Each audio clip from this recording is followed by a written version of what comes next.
and cut to the chase, present a candidate forum of LA's mayoral candidates. There's 3 ways to vote: by mail, by Dropbox, or in person. My name is Sylvester Rivers, aka Sly Rivers. Every Friday at 8 a.m. we cut to the chase. So what we do is we deal with political issues, and we don't put the mainstream corporate media in. We also like to thank this institution. This is the Harriet Tubman Center for Social Justice. Thank you, Maggie and John, wherever you are. I don't know if you're in the house right now, but we appreciate you so much. Matter of fact, all this is volunteer because of the love of the people. If anybody heard my show last Friday, I talked about 3 categories of people. There was 1, which is people who care for others. There's 2, I mean, you know, I was in a debate and somebody said, y'all care too much for other people. They actually told me that. And then there's other people who care about themselves and a certain type of people. You know, the people in their category, like blacks, whites, gays, whatever. You know, I'll accept them, but I don't like you, I want to kill you.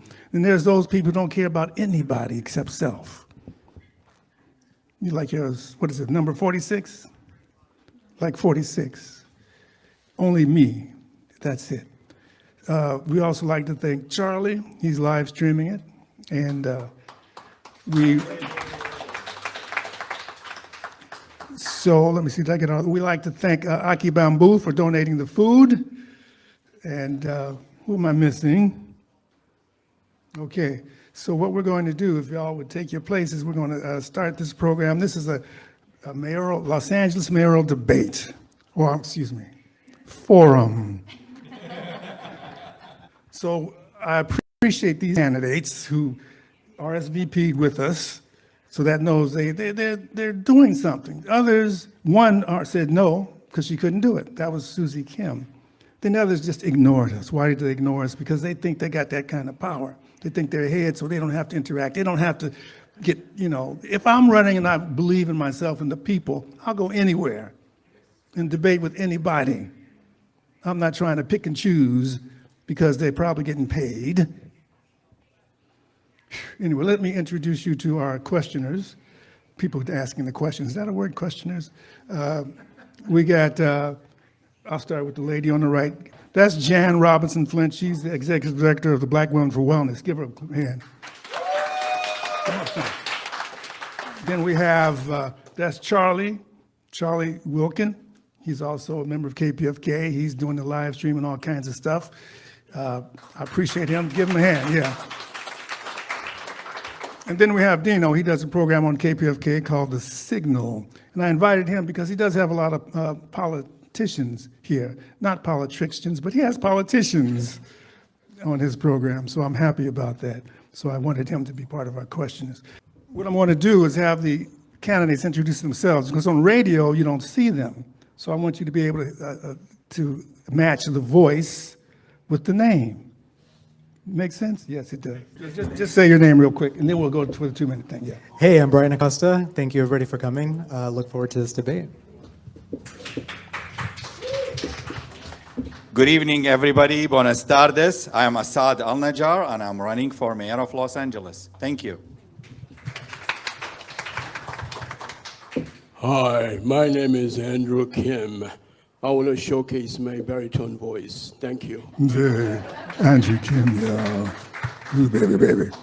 Hey, everybody. I'm John Logsdon, running for mayor. It's nice to say that. Thanks, Sly. Thanks, KPFK, for having us. It's going to be fun tonight. Thanks. Hello, my name is Reverend Ray Huang, and I'm also running for mayor. So great to be here. Thanks. Hello, my name is Tish Hyman, and I am running for mayor of Los Angeles. I am very happy to be here. Thank you very much. Hi, everyone. My name's Andre A. Salivra, and it would be my pleasure to serve you as your next mayor for Los Angeles. All right, so how this is going to work, we're going to start. We have our timekeeper out there. Each candidate can come up and give a 2-minute overview or synopsis of their candidacy. So I'm going to get out your way, and we're going to start with Andre. Andre, come. Come up, introduce yourself again, and take it. Well, thank you to KPFK and everyone who's showing up here today. Truly, thank you for your support, for supporting grassroots candidates, not just millionaire, billionaire interests who are buying their way into our elections. I think it's a real indictment on Karen Bass, Spencer Pratt, Nithya Raman, and the other candidates who aren't joining us today because they're not here for the people. My name is Andre A. Salivra, and I'm running as a grassroots candidate for working class people of Los Angeles. I was born and raised here in LA. This is my home. My grandfather came here from Soviet Ukraine, escaped the Soviet Union in the 1950s, brought our family here so that we could have opportunity that there wasn't in the Soviet Union. Our family struggled growing up. I was in foster care as a youth. I was bouncing between my aunt and uncles and grandparents' places. It was tough growing up as a second generation immigrant here in LA. I was even homeless myself as a teenager here in LA at 19. But I fight. I do not ever give up, ever. I fight. It's in my blood. We're Ukrainians. We don't give up. So I pushed. I went through community college, got myself enrolled, got $3,000 in Pell Grants. It changed my life. Got myself into an apartment, worked full time, transferred to UCLA. I graduated near the top of my class. And I had options to go to other schools on the East Coast, some Ivy Leagues. I chose UCLA. Why? Because I wanted to be a product of the public school system here in LA. This is my city. This is my home. This is who I represent. So now I'm fighting for working class people because that's who I am. Every dollar that I've ever earned is my own. I've worked for everything that I have. And I'm good at what I do. I'm an engineer by trade. I think I have the right skills, experience, and also the right just values for this job. As a working class Angelino who understands our people, who's been homeless here in the city, who understands what it's like, I'm proposing solutions that no other candidate's talking about, right? Dormitory style housing for the homeless. We're gonna convert underused commercial office spaces all throughout the city, 500 units at a time, getting people off the streets, and then creating wraparound social services, mental health treatment, jobs training and placement, addiction counseling.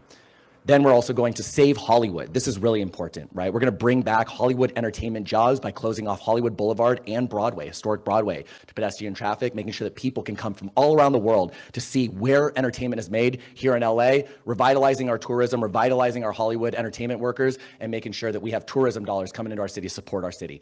Learn more for me about 2 me at minutes. andreforla.com. Thank you. Hello, everybody. How you doing today? Awesome. First, I would like to thank I'm so sorry.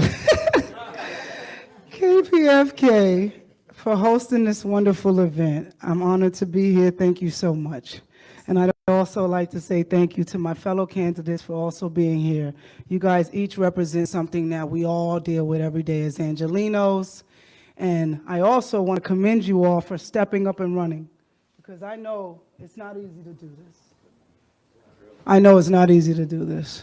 So my name is Tish Hyman, and I'm running for mayor because we are dealing with a public safety crisis, we are dealing with an affordability crisis, and we are dealing with a housing crisis as well as a trust crisis. We do not trust our government. And we do not trust our government because we don't see people in our government who speak to the problems that we are facing every day as Angelinos.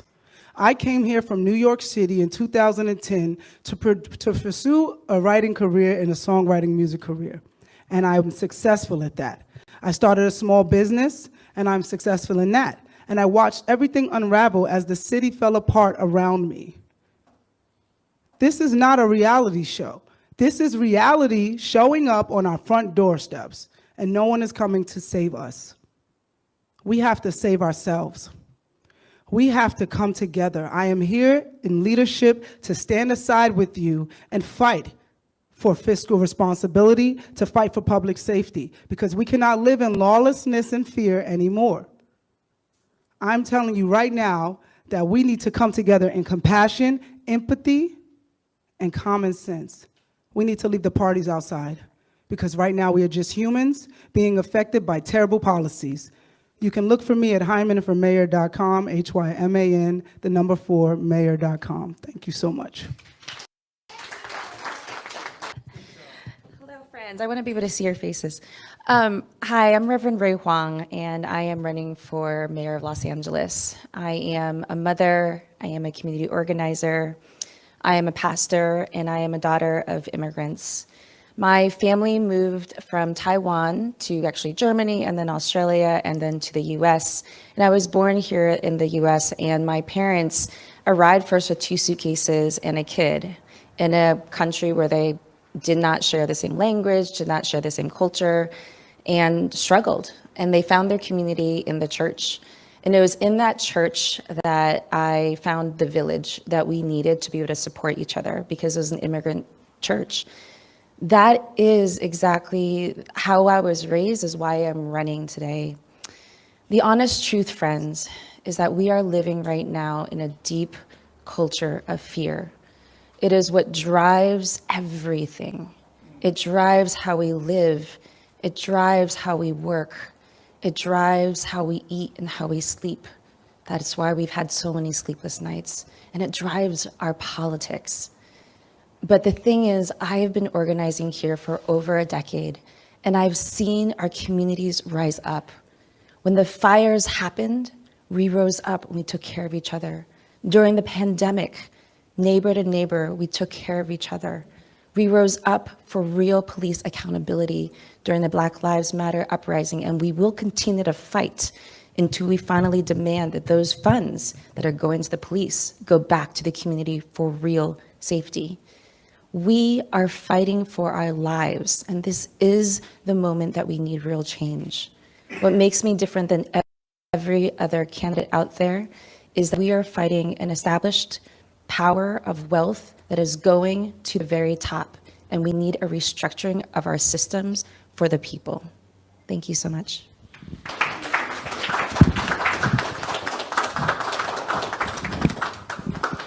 Hello, everybody. Thanks for being here tonight. Thanks, KPFK, for having us. My name's John Logsdon. I'm running for mayor of LA. I'm the common sense candidate. I'm right smack dab in the middle, and my journey to this point kind of started about 7 years ago. My 8-year-old son and I were in a park in our area, and we were in the middle of a gang shooting while just playing some soccer. It was an intense situation and one that profoundly changed my life. I went into our neighborhood council and immediately started getting involved. Since then, I've been a chair of the Public Safety Committee, and I've also been on the board of the LAPD Pacific Division.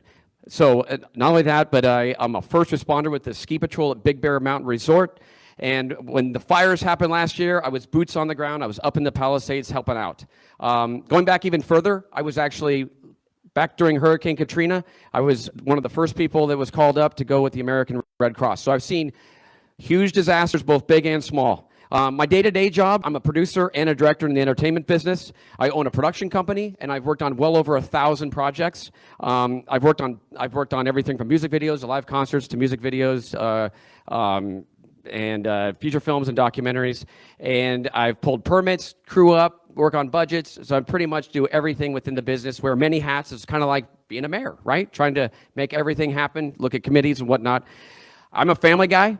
I have 2 teenagers. I know what it's like to raise kids in this expensive city, and it's not easy. We have to make sacrifices, and of course, LA, we're always concerned about how safe it is. My wife and I were always concerned about sending our kids out there. Now that they're out driving and in high school, it's kind of a scary thing. I love Los Angeles. My parents, grandparents, even great-grandparents all lived and worked here.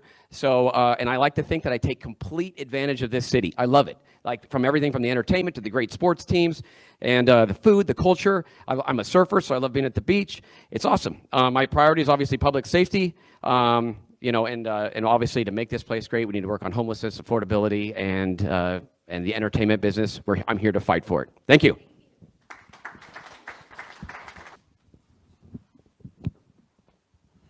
Hello, guys. My name is Andrew Kim, and I'm running for LA Mayor, office of LA Mayor. I was born overseas in Korea and came to the United States as a 14-year-old kid. I landed in a place called Southgate, which is right across from Watts, in the aftermath of Watts riot. That's 1974. In 1960s, we had a real division within our nation, racially and economically. So I saw that in person because when I was being driven from airport as a 14-year-old kid, I saw the buildings that were shuttered on the Century Boulevard. Now I guess it's a Obama Boulevard, but it is Century Boulevard back then. Had all these shuttered, foreboding looking buildings. And I said, what is wrong here? What can I do? What can we do to make a difference? So anyway, I landed in Southgate, and there was a Firestone plant, which was a shuttered also. And I saw the problems that we are having as a nation. So I became an attorney. I've been practicing law for 30 years. And then I also organized or founding member of a Greater Wilshire Center Neighborhood Council. I also became the commissioner, county commissioner for Narcotics and Dangerous Drugs Commission. And also I served as judge pro tem. I think that my passion is my faith in Christ. I'm a born-again Christian. And at the same time, my passion is homelessness. And because homelessness drives me, I want a solution for all those people out there on the street at night. I'm going to start working from day one to make sure these people get the help. Thank you.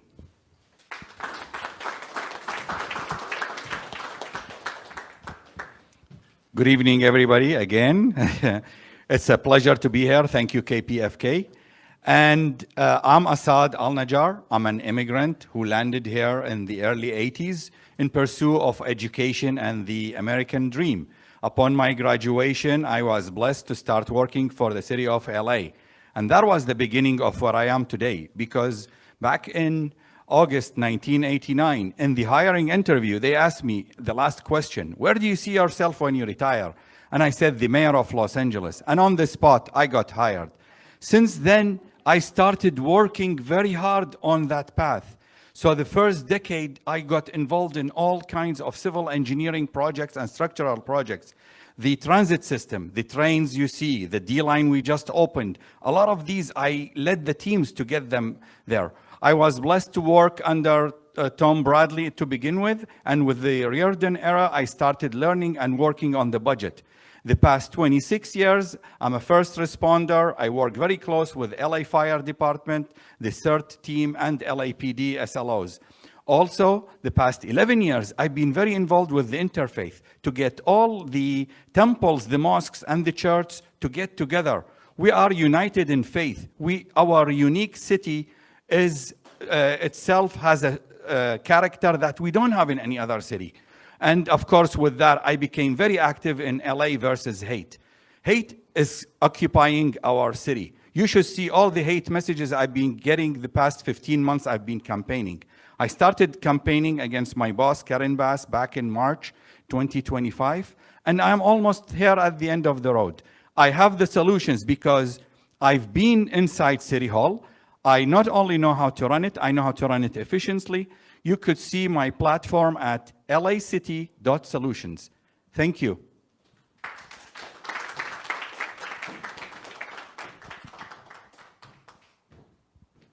Hey everybody, I'm Brian Acosta, running for LA City Mayor. How many people in here are thriving? Exactly. I mean, Tish said it beautifully earlier. We have to be the ones to save ourselves, and that's why I'm running. My campaign is really all about setting people up for success and making sure that Los Angeles becomes that shining beacon that we all remember it to be. Because, you know, I was born here in LA. I've lived here most of my life, and I've just seen the city just completely fall from what it used to be. And so my platform is all about affordability, you know, housing, taking care of the homeless problem, and then also creating next-gen solutions for the systems that we currently have, because I feel like we're really running on really outdated systems, and so we need to be able to bring tech in. We need to be able to, you know, take that next generation thinking to be able to create the new systems for tomorrow so that we can be successful today. And that's truly the crux of my campaign. I love this city, and you know, I plan to stay and fight, whether it's on this platform or another one. I'm not going to give up the fight. And you know, I encourage you to check out my website to see the rest of my platform at acostaforla.com. Thank you. KPFK Media and Cut to the Chase present a candidate forum of LA's mayoral candidates. There's 3 ways to vote: by mail, by drop box, or in person. KPFK Media and Cut to the Chase present a candidate forum of LA's mayoral candidates. There's 3 ways to vote: by mail, by drop box, or in person. Thank you. All right, now we're going to throw it over to our questioners. Jan, you want this is Jan Robinson Flint with the Black Women for Wellness. But at any rate, thank you, Sylvester. Thank you, Maria. So what I was going to say, and I think there are 3 mics up here that folks can answer questions with or be prepared to answer questions with. So Sylvester and I have known each other about 40 years. And we were having a discussion on El Haj Malik El Shabazz, Malcolm X, whose birthday would be celebrated on May 19th. And one of the great speeches that he gave was the ballot or the bullet. And he did that in Detroit in 1964, which was before the Voting Rights Act was signed. So here we are in 2026. A point of information, he did, that was the name of the speech, but he did several of those speeches called the ballot or the bullet. The one she's speaking of is the most iconic one. Go ahead. All right, so then therefore I will get to the question as opposed to the prelude since there's been. So here we are in 2026, and once again, on a national front, we are having lots of challenge to people's voting rights, right? If we look at Tennessee, if we look at Alabama, if we look at Mississippi. And when we look at California, some of us feel we don't have a challenge to people voting, but maybe we do. Maybe we have 26% of the people who are undecided about who to vote for, perhaps because folks have given up on democracy. So what do you say to those 26% of the people who are still undecided? Yeah, great question. So the first thing that I'll say is stop voting for money. Right? This is the problem. We keep voting for money and we wonder why this city and this country isn't working for working class people, right? Karen Bass, establishment money. Adam Miller, billionaire money. Spencer Pratt, nepotism money, right? And these are the people, because they have money, they get visibility. I encourage everybody, look down ballot. These candidates, there's a lot of great candidates here. They're fantastic candidates. They deserve your vote. You should be considering them. Don't just look at the money interest. It's our civic responsibility to look down ballot, see who those candidates are that we can support and help raise them up, because that's how we win. People helping people, not money. So I encourage everybody, start looking down ballot, find a candidate that you like. They're out there, and support them. Get involved. An hour, 2 hours a month makes a huge difference to any of these campaigns, I promise you. It's more important, more valuable than money. So don't give up. Look down ballot, vote for somebody who really represents your interests, and I promise you, it won't be somebody who's coming from money. So that was what I would say to the voters. Anybody else want to hit that? When you come up, just say your name before you start the answer. Andre Solivra. Thanks, Andre. Very passionate. Guys, listen, I feel your pain. A lot of people have given up on our democracy and they think our votes don't count. But I urge you to understand that they do count. The biggest thing that they did was fool us into thinking our votes don't count. Look at each candidate, read about their policies, and pick the candidate that works for you. I say to the 26% that are undecided, I understand why you're having a hard time choosing, because they're only presenting you with 3-4 choices. But there are plenty of people running for mayor who truly care about this city and who have plans. I urge you to go look at my website, which I have a focus on public safety with a regard on women's safety, because I'm very focused and concerned about women's safety in the climate that we have today. I'm focused on economic revival, focus on candidates who speak to the needs that you have. But we're here and we're ready to fight. It's not easy to put yourself out here and run for mayor, but we're doing this because we care about the city. So to anyone who's feeling unsure or uneasy, I ask that you dig deep for hope, because it is there and we are here. We're here to fight for you. Thank you. So I have a little bit of a different perspective on this. As I've been campaigning, one of the things that I've found is that people don't have the space, because we're getting hit with the war in Iran. We're getting hit with affordability. And so one of the solutions that I offered is something I'm calling the LA Now app. Earlier I forgot to mention I have 2 decades experience as a creative executive, working in tech and film and various other industries in the city. So I developed this app. And so one of the things of the app that I think is great is that it gives the space for it. Because how many people here could have shown up if we actually had push notifications on something for like a town hall? Or having better access to the candidates. Because they're right, there is so many good candidates up here that we're not seeing. So I really think that if we use technology to push accessibility, that's going to be a great way to get more people involved. And that's what I would be pushing for as mayor. All right, so this is Assad Al-Najjar. My platform is based on change and reform. I have a little of a cheat answer coming in from the wall when I came in. I was very impressed with what it's saying there. It says, I call for the people. I worship and kiss the land under their feet, and I will serve them the way they need. This is something really touched my heart, and I'm going to go by it, and I'm going to adjust my platform to that. We are here because we all love Angelenos. We are here all to serve Angelenos. We have a failed mayor. Yes, I see her every Monday and Friday, and believe me, if she listens to 1 in a million of what I say, she wouldn't be in the boat where she is. We have a failed councilwoman. She's lucky CD4 is running the way it is because the people she got know what to do. Right now, change is imminent. You need to find the people, such as myself, who's been building the city, and now they need a chance to maintain it for you, to bring it back to its golden age. Thank you very much. This is John Logston. Okay, yeah, to the 26%, this is what I like to say. I am the mayor that everybody wants, they just don't know yet. And I like to say that because, the media, they kind of just go for the top 3, top 4, top 5.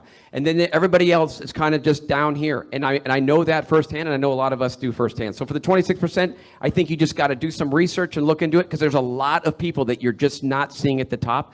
And I also like the idea of ranked choice ballot voting, because I think and if you don't know what that is, it's basically like you can vote for like 3 people, right? And so you maybe pick your top choice, and then your second choice, and your third choice. And then it kind of weeds out from there, because if everybody does it, maybe you get the first top play, the person that is in the media, but then other people are picking people further down the ballot. So that's what I like to say. I know it's kind of a game, this whole mayor thing, and any election, so to speak.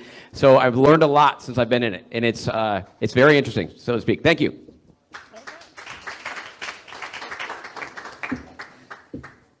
I want to give a kudos to those 27% who I think is a very independent-minded, and that's what it takes. We want people who think for themselves and make a decision based on their own study of the issues and the people they vote for. And I want to give a good applause to them. I want to say that this is we have a historic opportunity at hand, and it's good that we are so many undecided voters, because if you vote for those 3 others, unfortunately, I never saw them in the same podium or place ever. So I don't know where they are. I never saw them. I don't think I'll see them, in a few days before the voting take place. So I want to say that that my passion is for the homelessness, and it's recovery first instead of the housing first. We have a problem. We're going to have the same problem 4 years ago if we elect the same people. And we're going to have the same people shouting there's a crisis, our city is going down, there's going to be emergency declared from the day one. We're going to say the same thing after 4 years. So we applaud those people who are still undecided, and make a decision based on your own study. Make sure that you make your own independent decision. Thank you.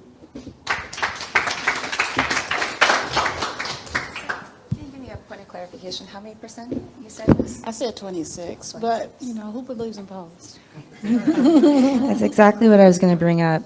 I'm Reverend Ray Huang, and the truth is, it's not that it's only 26% that's undecided. The truth is that 70% of Angelenos sat out of the primaries the last time we held this election. It's not that we have undecided voters. It's that we have people who live here who do not feel represented, who do not feel like this city belongs to them. Right now, what we need to do is to challenge the way that we are currently running our government and our systems because it's not meeting the real needs of Angelenos. Our system is bent towards retaining power, hoarding power and wealth into the few. The reason why so many people right here have never been represented in politics, why we haven't been heard, is even in that poll you're talking about right now, did not even include our names, right? I believe my name might have been included, but. Loyola missed you. Yeah. Loyola excluded you. Oh, there we go. 100 students from outside Los Angeles. So here's the reality. We need a full-on change. And what that looks like is being able to put that wealth and power into our hands. And the way we do it is by fundamentally changing how we vote and make decisions in our city. And that includes participatory budgeting, where we get to decide where our money goes and how we make decisions in the city. Sorry for my time. All right, so we're going to move on to the next panel of questioner. We'll come back to you, Jan. Black Lives Matter grassroots. They did a survey, an online survey, to find out what the people wanted, not what money wants. So the online survey, our next panel questioner is Charlie. He is going to, his questions are going to revolve. Well, go ahead, Charlie, take it away. All right, so this people's budget comes out every year, and this year it came out at the end of April. And what it especially looks at is what kind of services that people in LA want with their tax dollar going to the city.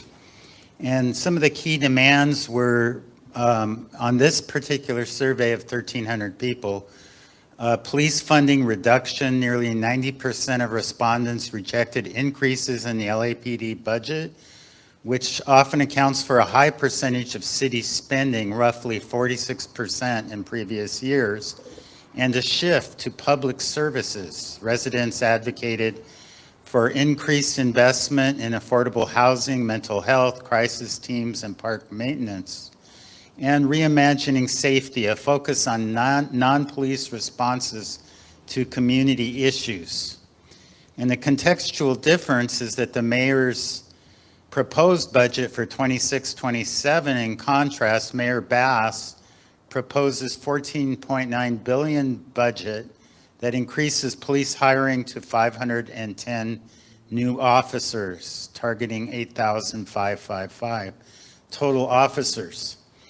Well, in the context that we have, our country has about 10 times more incarcerated people than other modern countries in the world. Would you say that, would you weigh in on the side that we need more police, more budget for police? Or what do you think of this idea that this people's budget ideas, proposals?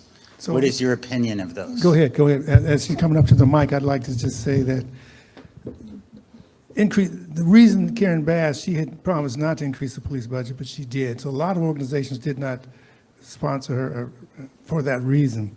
The other thing is, being a black person in Los Angeles, 10% more black people are stopped by the police. So we don't see it as a safety, we see it as something else. It's another gang, another one of the gangs. But anyway, that was your question. Go ahead, Ray. I am very proud to say that I've been a part of the People's Budget LA Coalition from the very beginning, since 2020, when I was part of the City Hall presentation about the first survey that came out, where we, again, for 6 years, by the way, we've been carrying out this survey. And each time, tens of thousands of Angelenos now have filled out this survey. Every single time, at the very top is housing. At the very top is food security.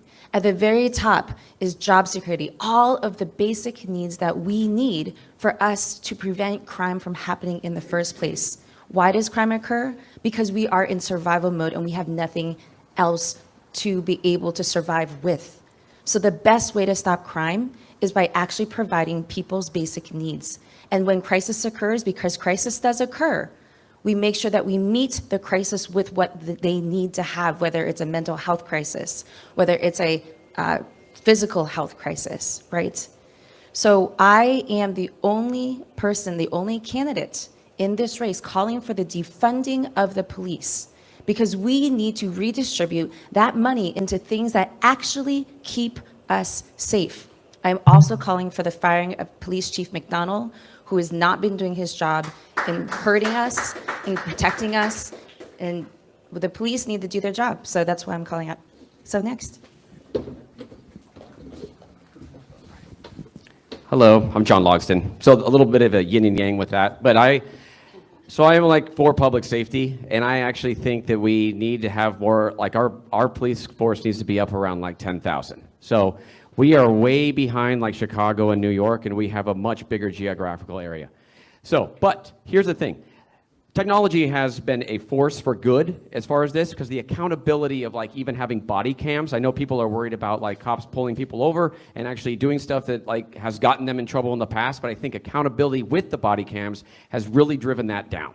And that's the accountability that we need. Also, I am 100% for having interventions with people that aren't needing cops. So like this circle team, for example, which goes out and when there is an issue that doesn't call for force like police, you know, then that's the kind of intervention that we need. That's where some of our money should go.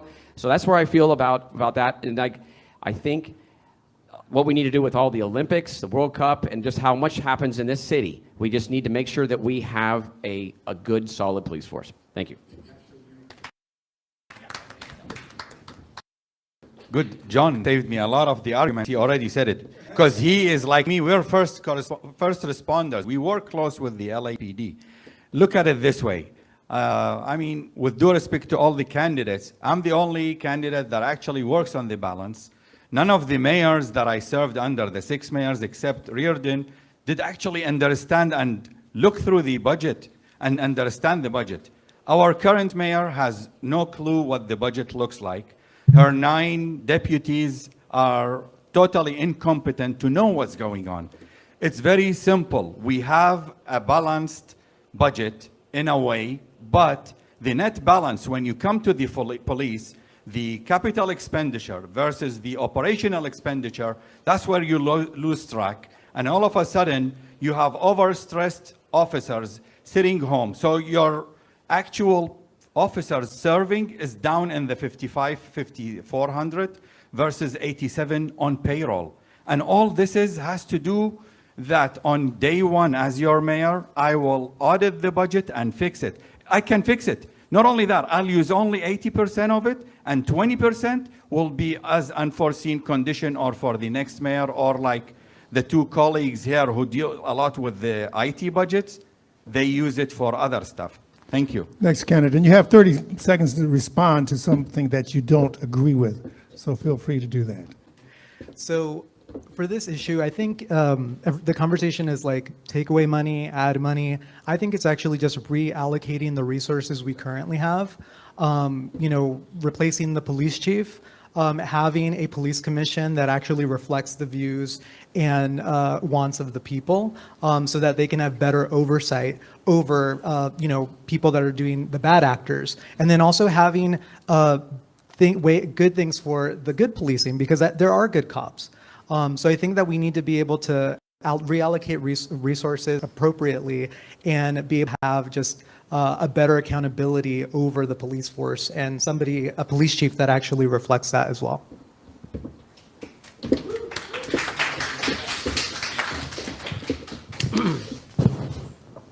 Some of you may not know that John was a former police officer himself, so he has a little different opinion about that. I'm also in agreement with John that we need to increase the police presence. I would say maybe about 1,000 or a little more, because I think that safety is a very important engine for the prosperity within our city. So we have a problem with our crime, and that need to be curtailed. And then somebody said that the judge, the police chief McDonald should be fired. I don't know about that. I think he's doing a tremendous work. I think he's doing a good job at a very difficult situation.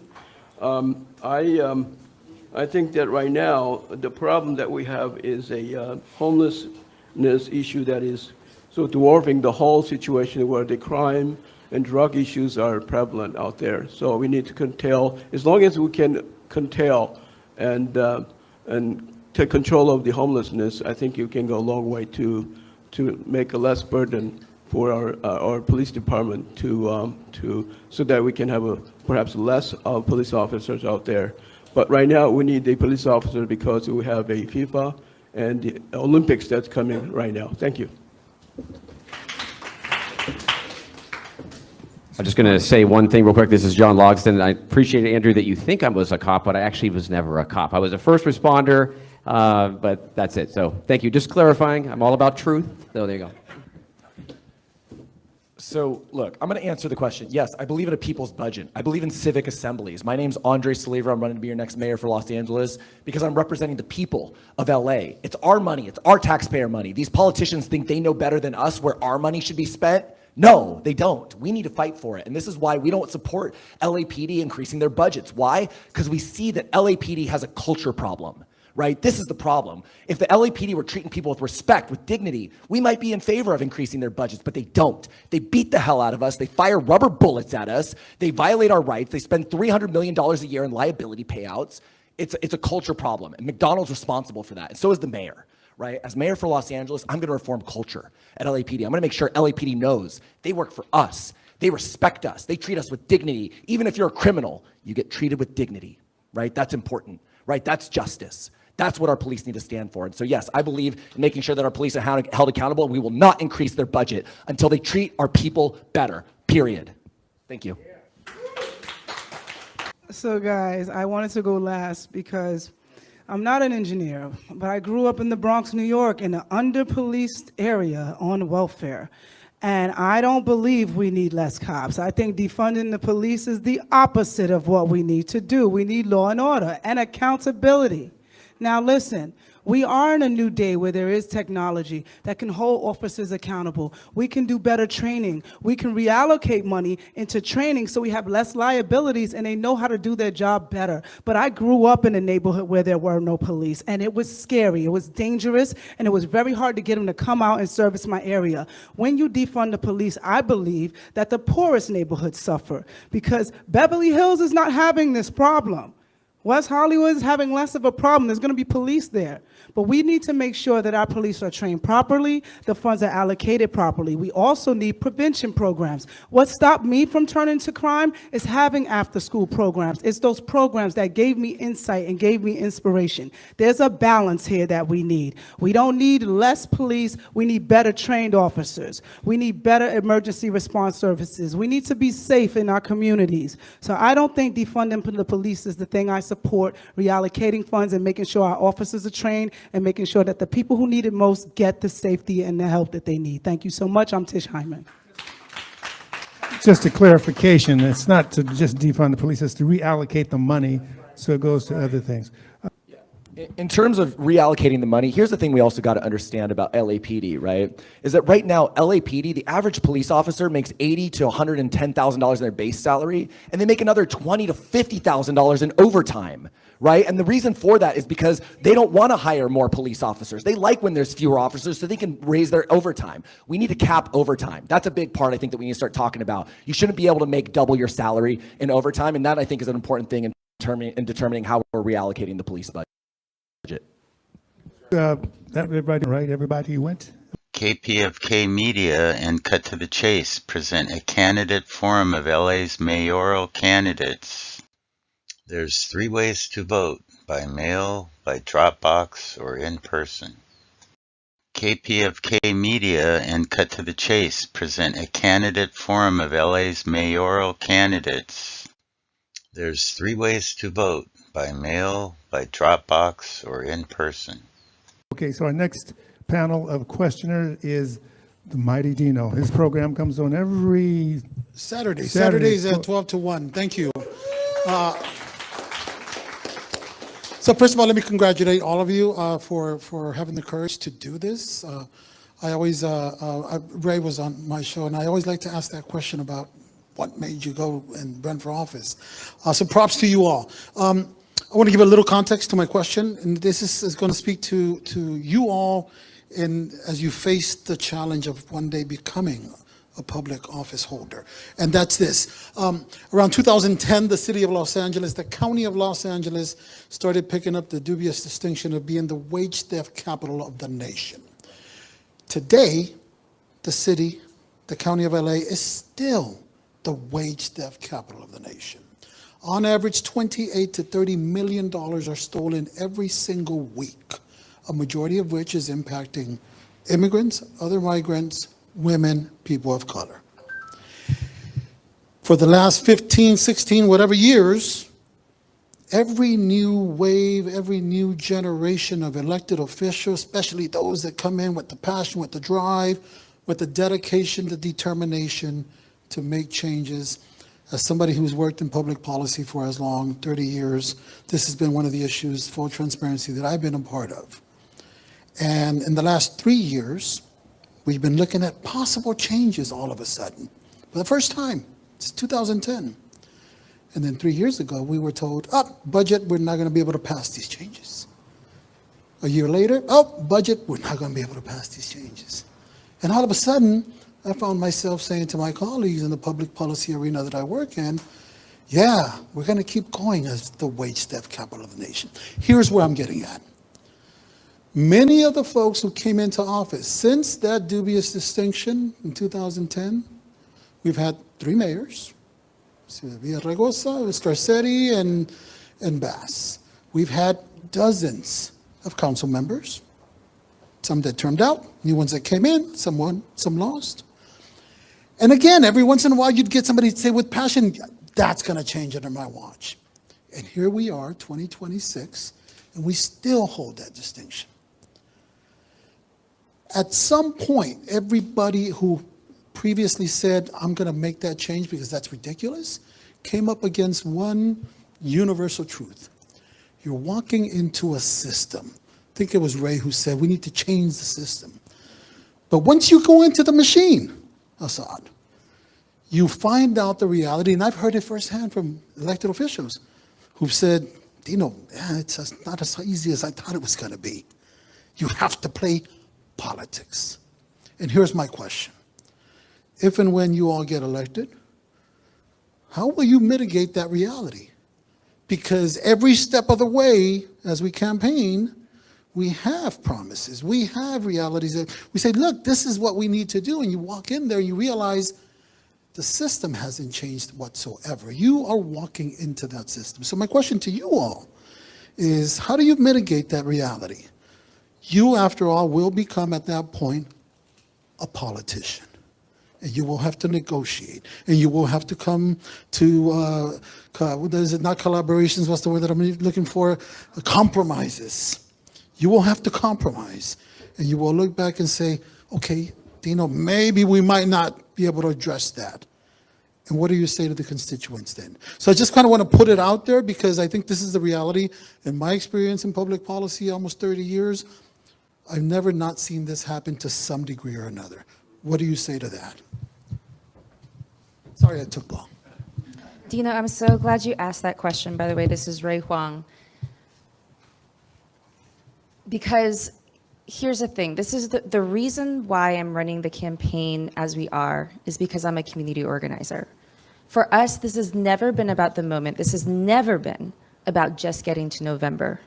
This has always been about building a movement that is lasting. Every single person that has been touched by our campaign that we bring to volunteer, we actually organize them. We train them in organizing 101, and we organize them to organize their neighbors who organize their neighbors and organize their neighbors. I'm proud to say we have, I believe, now over 30 neighborhood captains across the city who are organizing their whole neighborhood. We have 99 neighborhoods, by the way, in the city of Los Angeles. So that way they are organizing their neighbors, canvassing, learning political strategy, learning how to power map, learning how to carry out house meetings. So that way we understand that we're building something far bigger. The goal of my campaign has been, one, to be able to bring faith and hope and belief that things can change. Because if you feel in despair, you will not participate. And we need people to be able to participate and feel like they're full partners in the city. The second is to be able to bring them into this organizing movement, connecting them with different organizations on the ground who are moving power. Number three is to give them solutions, real solutions that we have been acting upon, such as the participatory budgeting process, which is part of my platform, which is social housing, which is fast and free buses, which we've already done before during the pandemic, which is a public bank. These are the ways that we can fully transform a system that needs to be changed.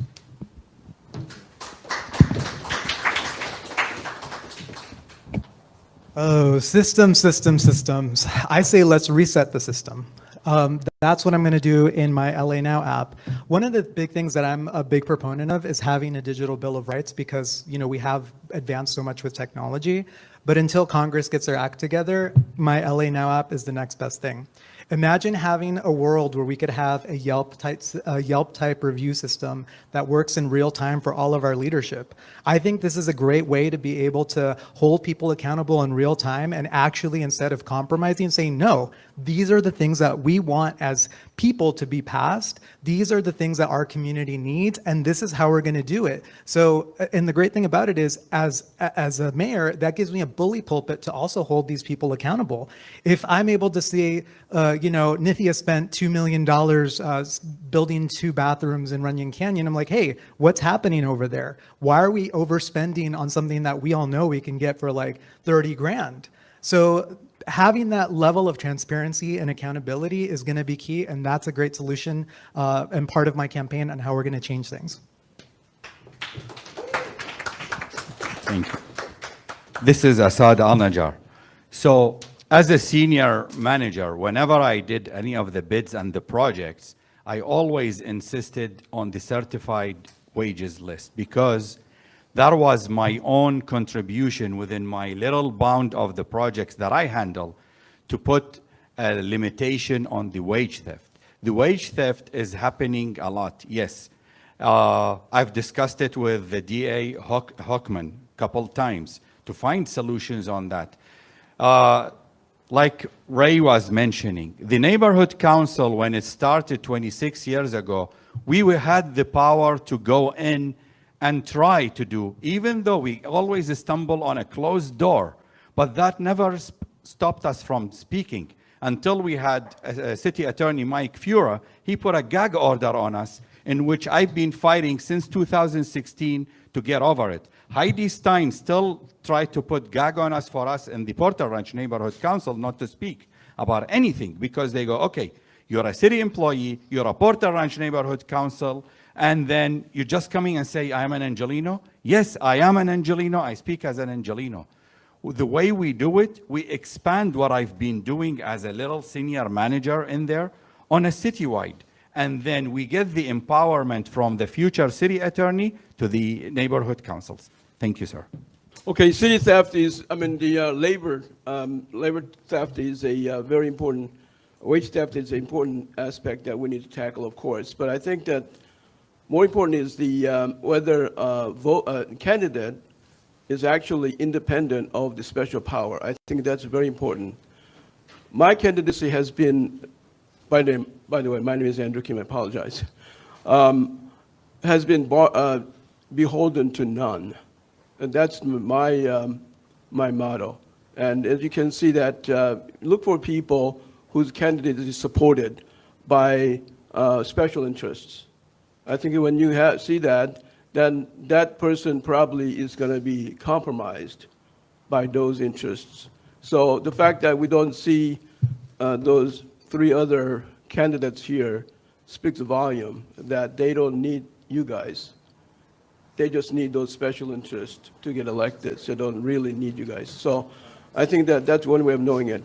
I think that we need to have an independent audit of all the departments so that so that our government, city government, is run efficiently. We did have a Department of Efficiency, but somehow it disappeared, defunded, but we need to bring it back. Thank you. Hey, everybody, I'm John Logsdon. As far as the wage theft, and I think this is where we are in 2026, honestly. I think we're at the precipice of where technology is here and accountability is here. So we should be very transparent where everything is going, how the money is being spent. Now, I'm not a politician, sure. I've signed up to run for mayor, so automatically I'm sure like all of us all of a sudden are politicians, right? We're up here, I'm up here talking right now. But what I'm saying is that like, when you get to City Hall, when you are the mayor and you're trying to, like as I was saying before, I was raised in a household that was a divided house. I was a Republican dad, Democratic mother. So I like to think that I personally bring people together. That's why I feel like that's where my leadership is. And as far as being accountable, and there's things that come up, sure, we need to play the game. Someone wants something over here in this district, someone wants something over here, and we got to do that. We actually have to come to a compromise. And that is where politics becomes that fine line. But I think what we need to be is we really need to be just transparent. So I have an ideology that I believe in, and if I'm going to try to go forward with that, and I'm going to try to push, but there's pushback on that, and I have to compromise, at least with accountability and transparency, the people that voted for me will know where I stand. Thank you. Tish Hyman, 3 things: audit, improve, replace. We audit, we find out what works, and if it works, we improve it, and if it doesn't work, we replace it with a system that does work. In regard to how I would deal with other politicians, one, if you look up here, you'll see a lot of people who are running for office who are not politicians. They are people who care. And these are not the only candidates that are coming up and trying to get into seats. There are a lot of council seats that are coming up right now, and really people who care are there. So what I'm counting on is going into a city council, because we have a weak mayor system. So no matter what I want to do, I have to work with the city council. So what I'm really good at, of what I learned in the music business, which is almost an impenetrable business, and I've been for Grammys and worked with Alicia Keys, Ty Dolla $ign, Kanye, it doesn't really matter, but the point is you have to negotiate. High stakes, and there's high cost if you don't negotiate properly. I'm a master negotiator. I love people, and I believe at the core of everyone there's some little slight slither of good, and if it's in there, I'm gonna find it, I'm gonna heighten it, and I'm gonna bring it to the room. I can change the energy of any room that I walk in, and I believe in myself and my ability to unite people under one truth. We all want safety, we all want prosperity, and we all want a fiscal responsibility at the forefront of our government. Thank you so much. Tish Hyman.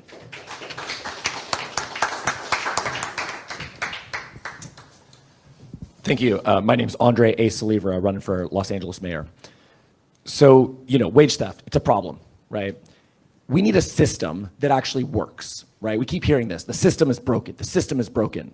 I'm literally a systems engineer by trade. I'm one of the top systems engineers in the entire United States. I've been doing it for 15 years.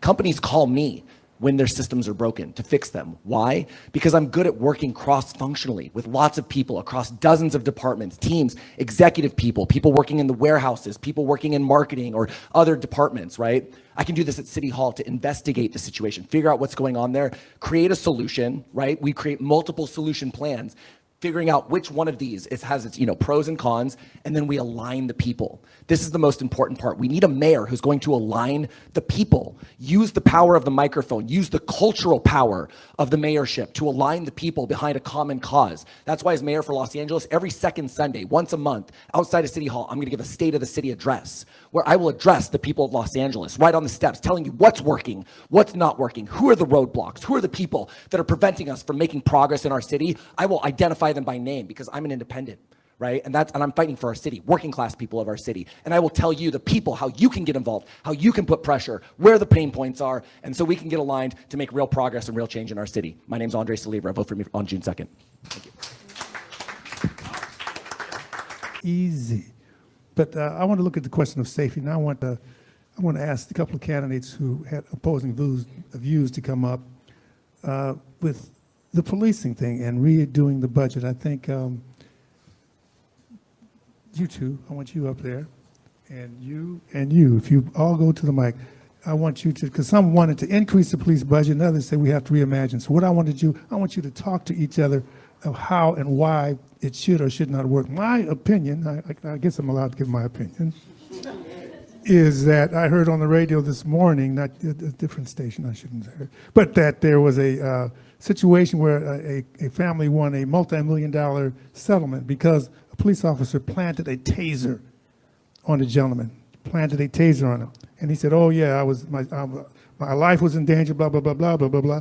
So when we keep saying retrain, but it's a culture that's been there. Like when Dino talked about the system, that system has been there and has not been kind to just the grassroots people. It's been kind to the people with the money and in power. So I want y'all to dialogue with that. Why it should be, yeah. You were anti and you were pro. So another, yeah. I want you up there, yes? And then, John wants to increase the right. I want 2 and 2. So, yeah, so I want you to talk to each other. I mean, I don't see, I mean, I think studies have shown that more police does not stop safety. Right. And then we have to look at the reality of it. The reality is that the police put drugs in the black community. Right. That's true. That's right. And, you know, we have to look at this. I want y'all to dialogue about that. Yeah, so I'll go ahead and lead off on this one because I honestly think that. Great, awesome. So, look, as I've said before, there's a culture problem at LAPD. My name's Andre Saliva, running for LA mayor. There's a culture problem at LAPD, right? The fact that some of these officers would even do this, it's despicable, and it's a fireable offense, but the problem is the police unions protect them, right? They're protecting the bad cops. They're protecting each other because they see themselves like a brotherhood. We need to make it expensive to be a bad cop. I'm actually personally in favor of professional liability insurance for police. We're gonna stop paying for the liability payouts of our LAPD. When they commit infractions, when they're violating our rights, when they're hurting people, it's gonna start coming out of their pocket, right? We're gonna make sure that they have to buy professional, and look, we can even give each one of them $5,000 a year. Go buy your insurance. If you're a good cop, it might only cost you $2 or $3. If you're a bad cop, it might cost you $10, $20, $30,000 a year to be a bad cop in LA. And that needs to be known, because then the police unions can't protect them. Then their own pocket is gonna hurt. And that's how we're gonna fix this situation. Okay, so basically in any entity, there is the good, the bad, and the ugly. For me, being an immigrant, when in the 80s, my first encounter with the police was like, hey, camel jockey, why are you speeding in your car? And it's like, okay, camel jockey, where did that come from? Or then after the September 11, I'm up to date, I'm labeled as the terrorist, the Arab terrorist who's gonna blow us up. And even if you got now into my Instagram, oh, what are you gonna do? You're gonna recruit more terrorists?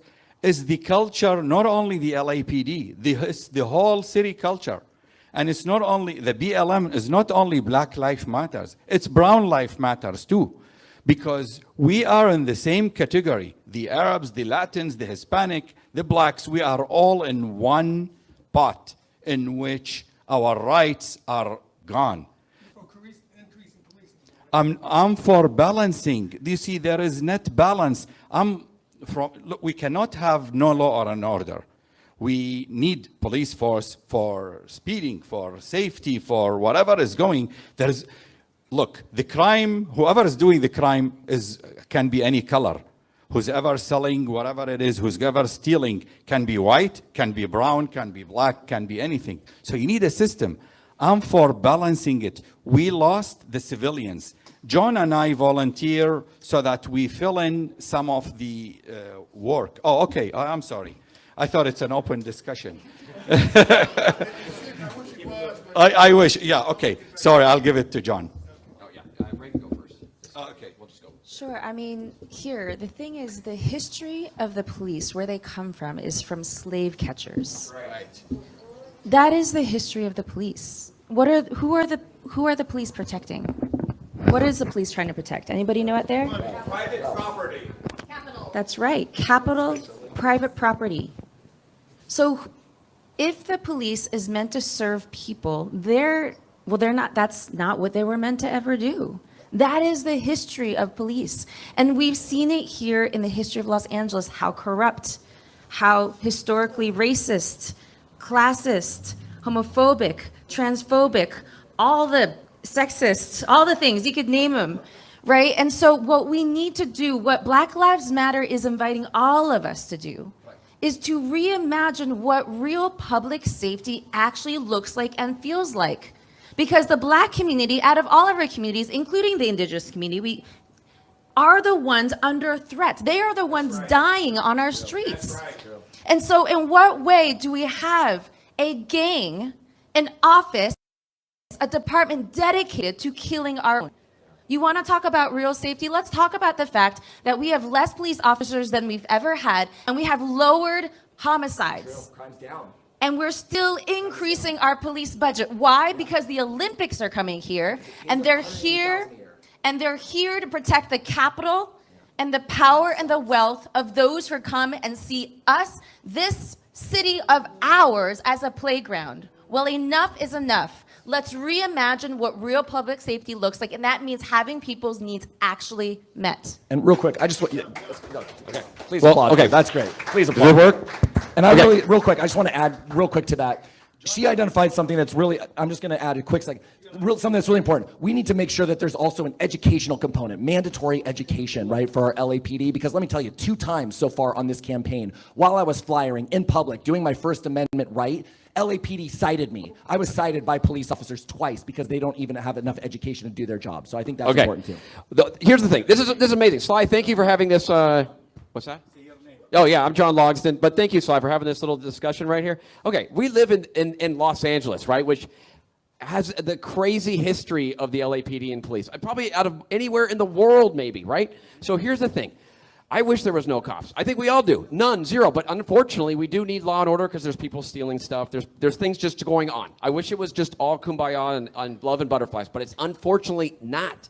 And so we definitely need law enforcement. Now, I am all for, like I mentioned earlier, for having like when not everybody needs to be doesn't need to be a badge that shows up every time there's an actual incident. It could be somebody else is coming in like a negotiator that makes things happen. Like I mentioned, the circle team. But we still definitely need to have police in this society in LA. One day, maybe way down the road, we will get back to where we need to be, and we don't need police. But right now, we do. Thank you. Yeah, I think, Ray, I think you belong in Soviet Union. With all respect. And this is Andrew Kim speaking. I think that right now, the fundamental part of American tradition is life, liberty, and property, private property. Yes. And all races have a private property, not only whites or Asians. And we need to protect them for the well-being of a nation and of our city. I want to hear what. Yeah. Well, let's move forward. First, I have to say the Soviet Union doesn't exist anymore. Let me- It got dissolved. But I wanted 2 and 2, so we're going to move forward. Can I just jump into one really quick? As the only Black life on the stage, please?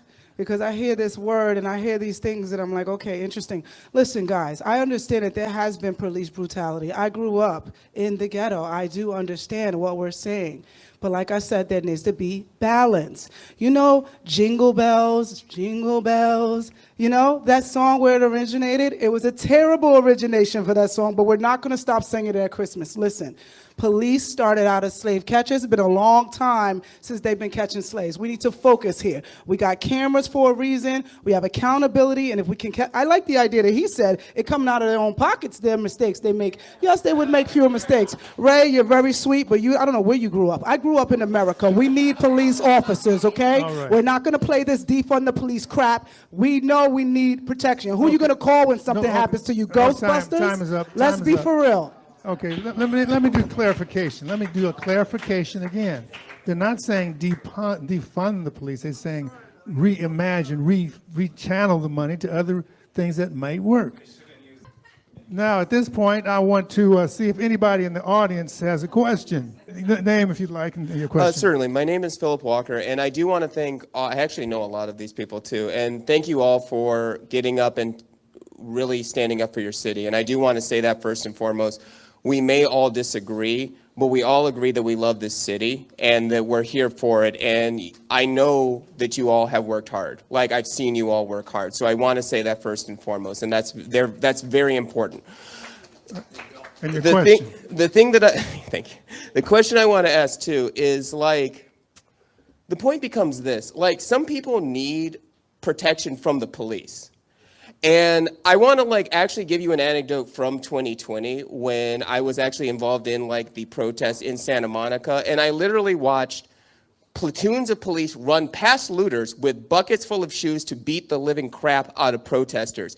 My question becomes, can people actually acknowledge that there is a problem with policing, that this country was built to oppress black people, that the slave catchers, and yeah, there are still slaves, to be clear. Look up the 13th Amendment. So can people actually acknowledge that? And they talk about this and that and Brown and all of that, but can you actually acknowledge the way that this country is constituted to keep people of color and black people down, to brutalize them, and to cloak it in wording like safety, like law and order? Can you acknowledge that? Okay, here we go.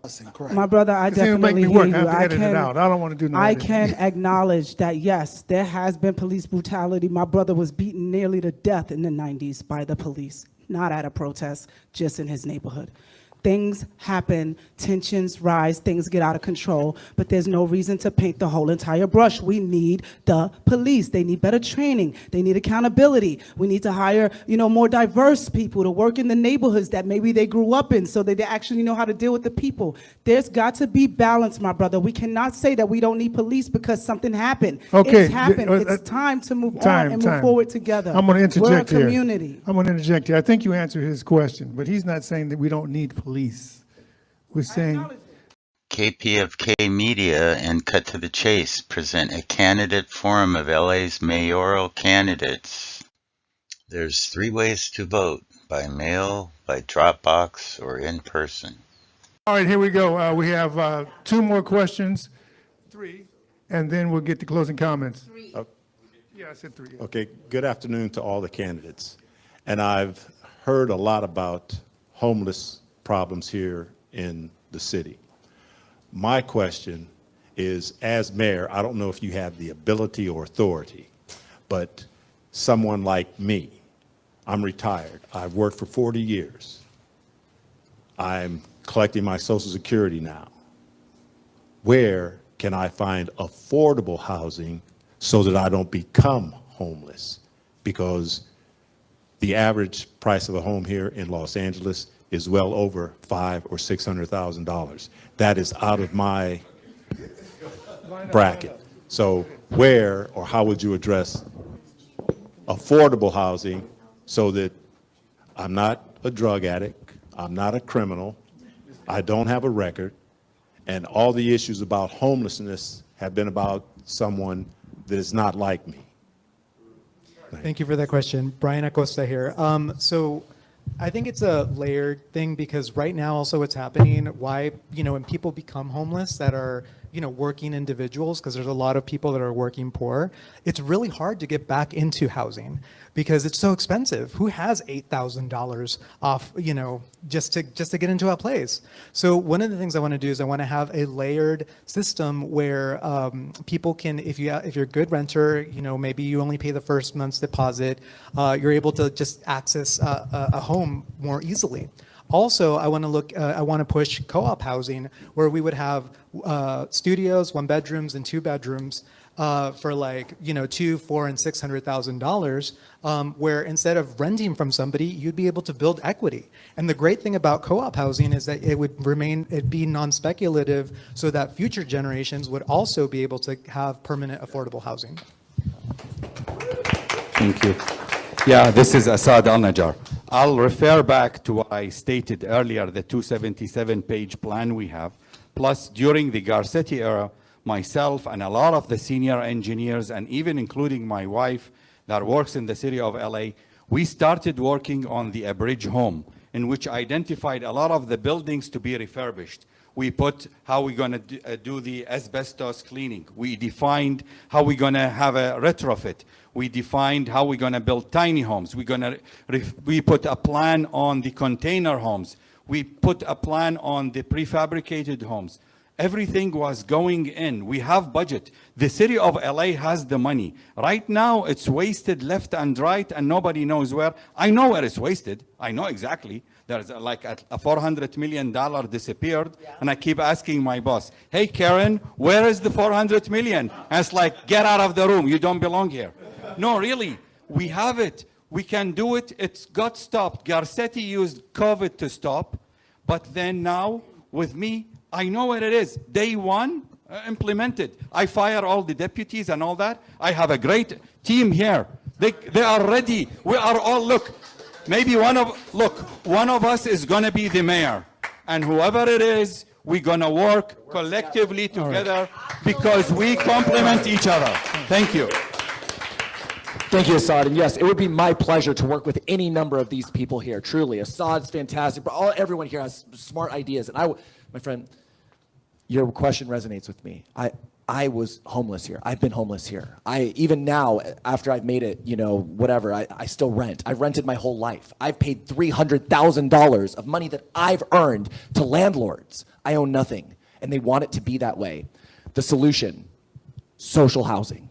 We need to improve social housing. Every other modern country around the world has some amount of large-scale social housing. 40, 60% of people live in social housing, dignified social housing, right? We make it a priority, right? So it's not a speculative asset like Bryant was talking about. So it's something that people live in, working class people. We don't have to worry about their rent going up despite the economy struggling, which is happening right now to everybody in our city, right? We need more social housing options. So that's why I'm promoting public dormitories, right? For the lowest, most vulnerable, with even single room occupancy and even places to move you up. And then I want the city of Los Angeles to buy apartment buildings, own and operate those all throughout the city. Social housing options where if maybe you're a city employee, you could get one of those. And they're nice, they're dignified, they're modern, they're new. But we need our government everywhere, not just here in LA, but around the entire United States to start investing in social housing for the people. Thank you. I agree. So we often talk about housing and homelessness as two different things, but the reality is they are two sides of the same coin. And the antidote is permanent affordable housing, and it is through social housing. I'm proud to say that I've been working on social housing for the last 6 years of my career. I have helped pass a statewide bill that is a study bill on social housing in the state, so we can identify what strategies and solutions we need for the state to be able to build out the infrastructure we need to expand social housing in the state of California. I sit on the advisory committee of the state, and over the last 6 years, I've been also supporting our Measure ULA, which is now revenue for social housing, which is right now being under threat and under attack by Mayor Karen Bass and also Councilmember Nithya Raman.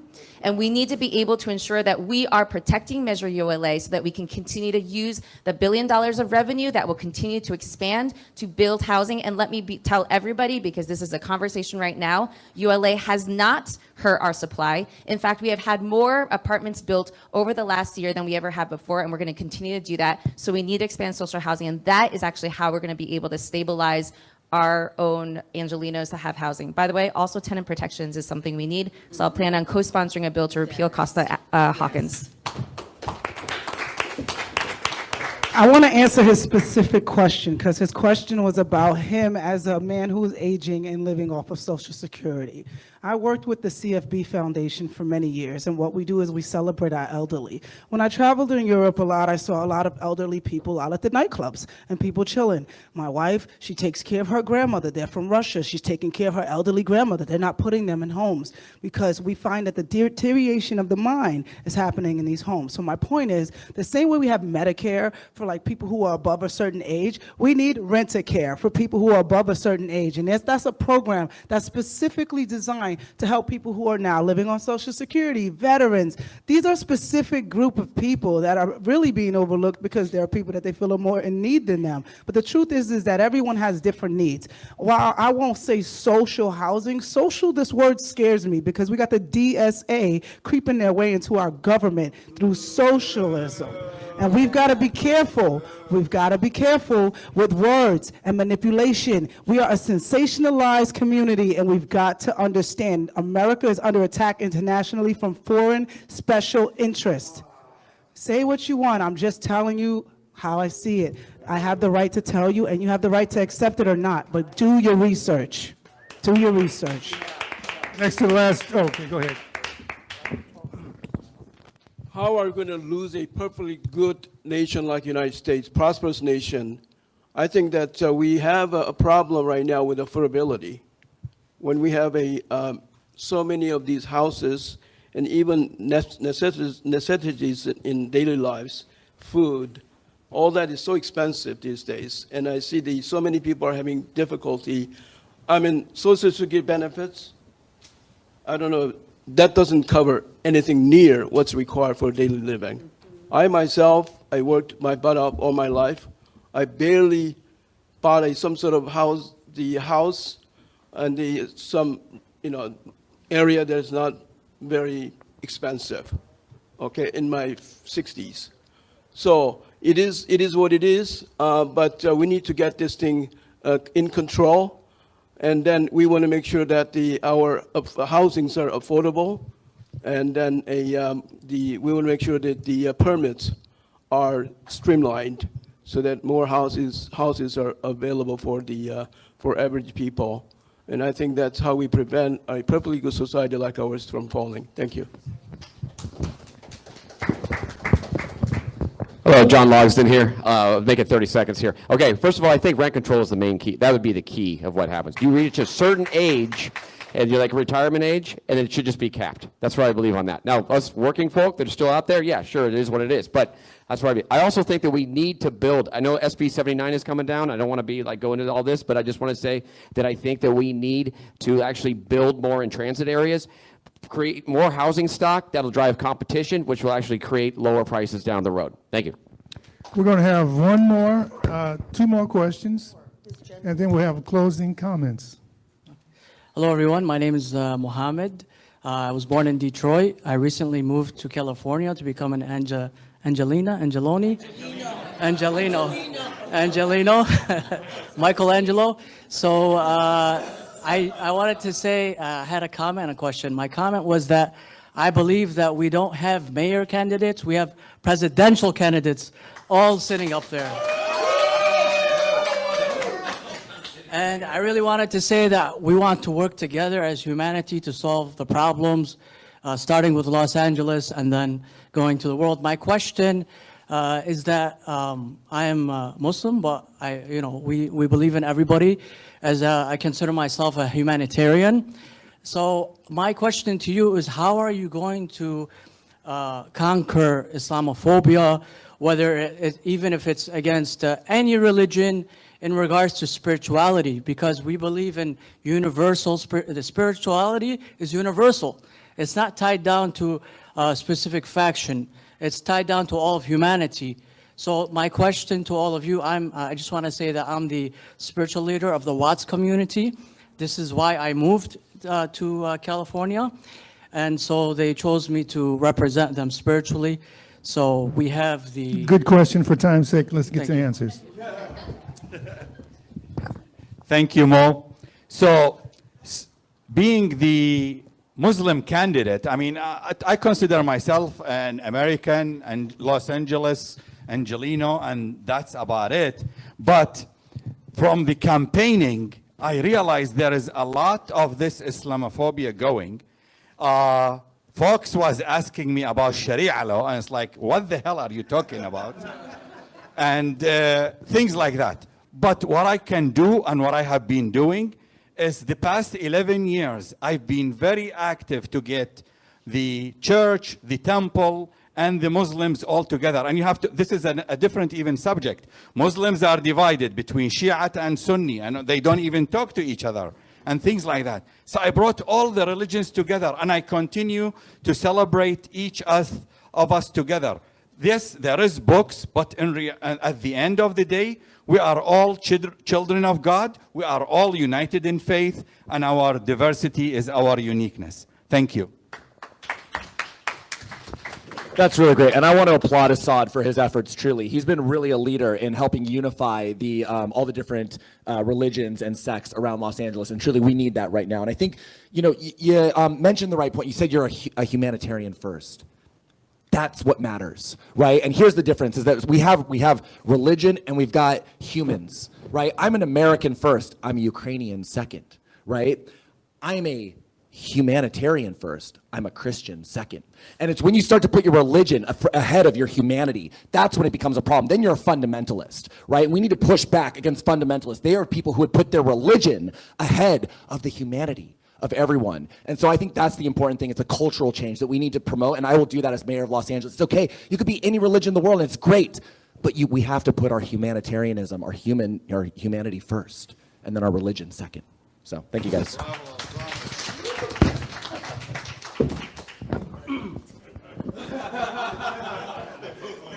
My name is Andrew Kim, and I want to remind you that there's a way to tell the good religion from bad religion. Okay, you see the fruit of what they're teaching, the fruit of their product. Let's see the product. If it's good, 9 times 10, it's good religion. I say to the Muslims, do the good work. Do the good work for the community. Raise your children correctly. And do the example for our community. And if you do that, then you'll be recognized. And then make more of Assad, people like Assad, okay? So, that meant to be a joke. Anyway, so do that and then be good. And don't blow up airplane or enslave girls. What'd you say? That was very Islamophobic right there. Sorry, I was gonna speak, but now I feel like I just need a moment to process what just happened on a radio show. Woo. I gotta say, in the Harriet Tubman Center when you're here, no anti-Muslim stuff, no anti, no. No anti-Semitic, no anti-anything. All right, now.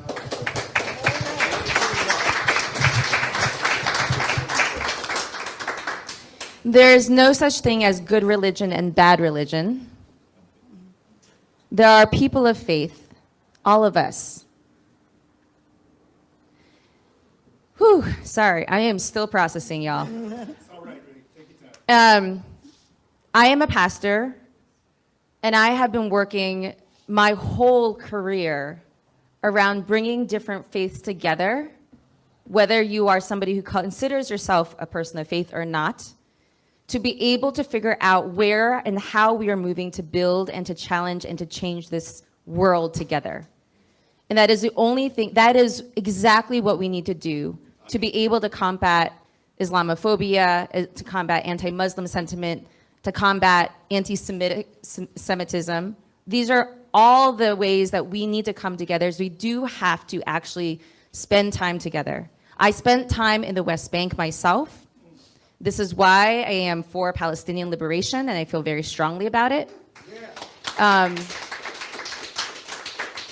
And so the ways that we can be able to bring ourselves together is that we have to actually create third spaces. And this is why actually something like fast and free buses, I actually see as a way to be able to bring our communities together, as well as creating more opportunities to continue to build with our faith communities to solve our problems. And so I've actually been very active in this for a long time, working with Clue, working with LA Voice, and I will continue to do that as mayor of Los Angeles.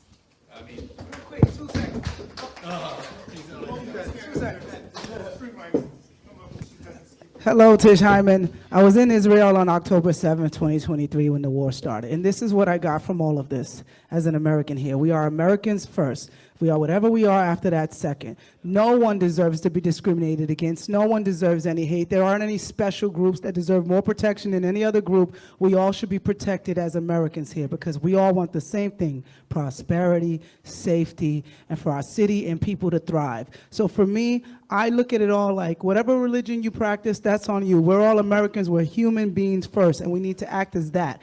Even with the parties and political, we're human beings first. We need to get back to humanity. That's my thoughts on that. Thank you so much. Brian Acosta here. So as a tech person, I actually think that because technology has evolved so fast, right now what we're feeding is the algorithm. The algorithm is what's really hurting us because what gets clicks? The people saying all these nasty things. And so as mayor, what I really think we need as a mayor, we need somebody that understands the technology side so that we can actually push back on it, because that's what's dividing us right now. You know, it really is. You look at TikTok, you look at Instagram. I mean, even my ads right now, it's so homophobic.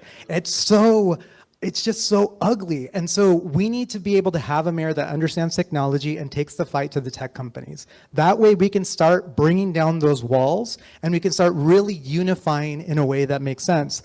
Also on my LA Now app, there's a feature so that you could actually see what cultural events are happening, because right now we don't know.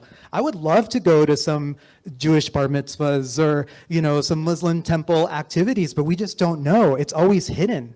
And so the app will make it easier to access that. And I just think we need somebody that can, you know, take a handle from a technology standpoint.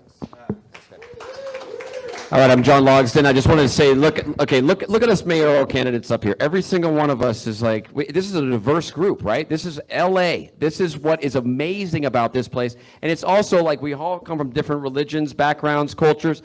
So we all have to respect each other. That's the main thing. It's about love and how we are as humanity. That should be the first priority. I don't know who said that. Andre, I think did. But you know what? Let's just be good people. That's all it is. If we were all good people, we wouldn't need cops. We wouldn't need all this. We would be able to just police ourselves. That's where it all is. So let's just be nice. And there we are. Thank you. Okay. Okay. Did he speak? Did you speak already? Yeah. No. Sit. We have one last question. You already spoke on this question. Okay, you want to speak? Yeah, you can do that. Somebody. Because, Yeah, like 30 seconds. It came out really wrong that I somehow dislike Muslims or Islamic religion. No. What I'm saying is that I love all the religions.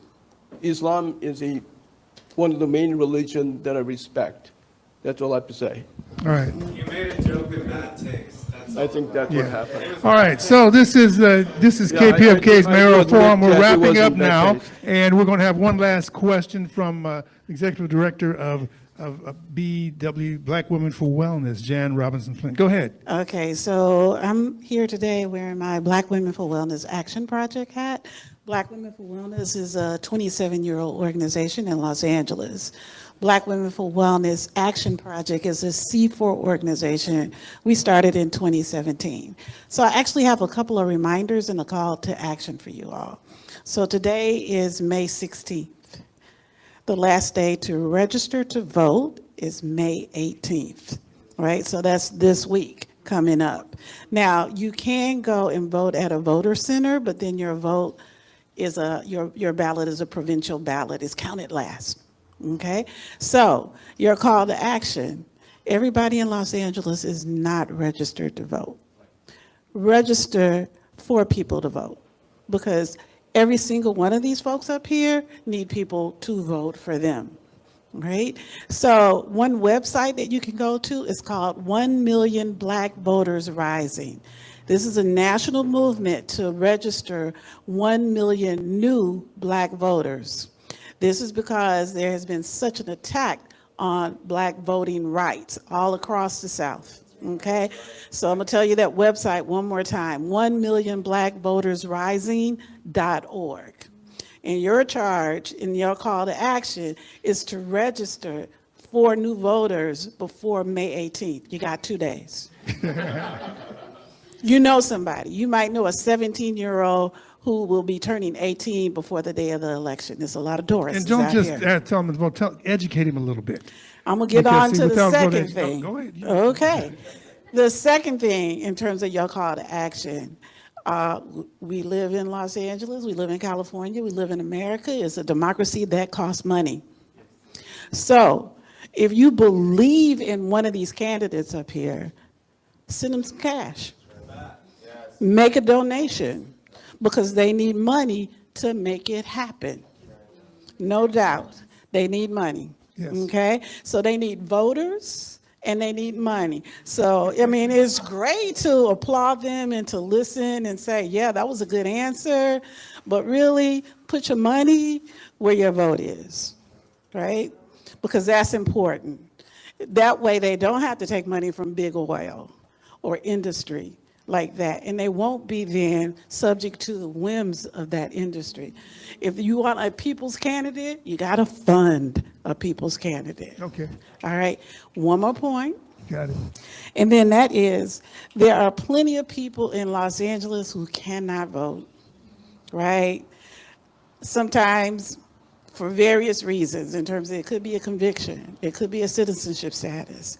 But you know what? They can influence people, right? So if you run into folks that you are attempting to register and they can't vote, information is so critical. Have that house party, because chances are they know some folks who do vote and they can influence them, right?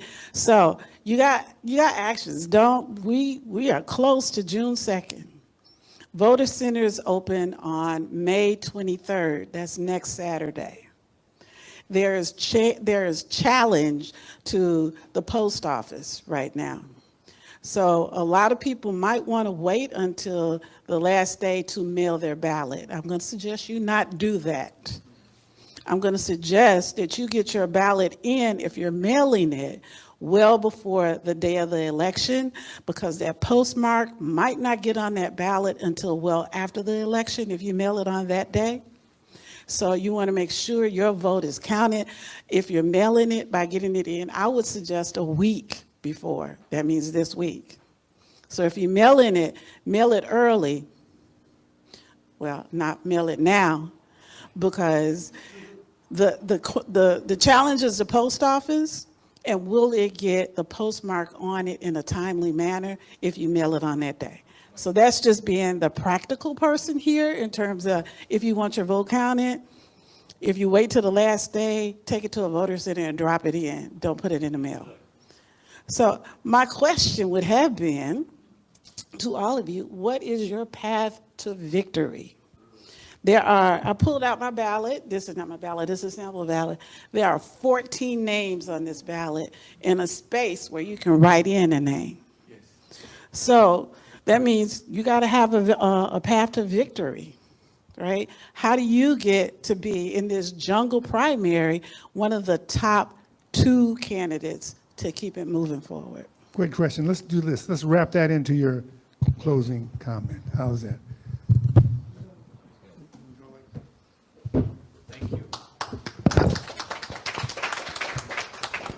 Brian Acosta here. So campaigning, being on the campaign trail, talking to people, seeing how the media has treated this whole campaign, the reality is that money talks, status talks.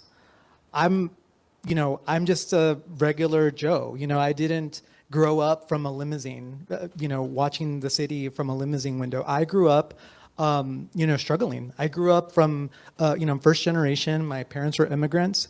And so I, really heavily rely on community. And that is one of the things that, for my campaign, that I've been relying on is the Latino community, the queer community, millennials. I mean, it's my generation that I'm fighting for. And that's what I'm bringing to the forefront is if we want generational change, that's what I'm offering in this race, because we need the systems of tomorrow today. We need the changes that our status quo people are never going to do. And so that's why I'm in this race, and that's who I'm relying on to get to the top 2 in this race. Thank you very much. Thank you. Assad Al-Najjar. Well, I renew my thanks to you guys for having this set up. And I'm so proud to be among the best team in Los Angeles. And I really, from my heart, wish one of us is going to be the mayor, because I have no respect for the other 4, really. What I can do is, and what I can bring is 37 years of really hard working to be where I am today. And that has really been the path for me. For many people, for many heritages, for many neighbors, you name it, anybody in not only United States, globally, I'm the 311, I'm the 411, and the 911, wherever it is. And I will continue that. It's an honor that I've been serving Angelenos and with my job 40 hours a week, and in volunteering 60 hours a week, and it's in my DNA. Regardless, I win or lose, for the next few years, I will still continue to serve you guys because my wife doesn't want me to retire, even though I am qualified. But it's an honor to serve Angelenos. It's in my DNA, and I love you all. Thank you. Hi, my name is Andrew Kim. Thank you for listening. Thanks for inviting me to this wonderful location, Harriet Tubman Center. I really respect this this center represents. My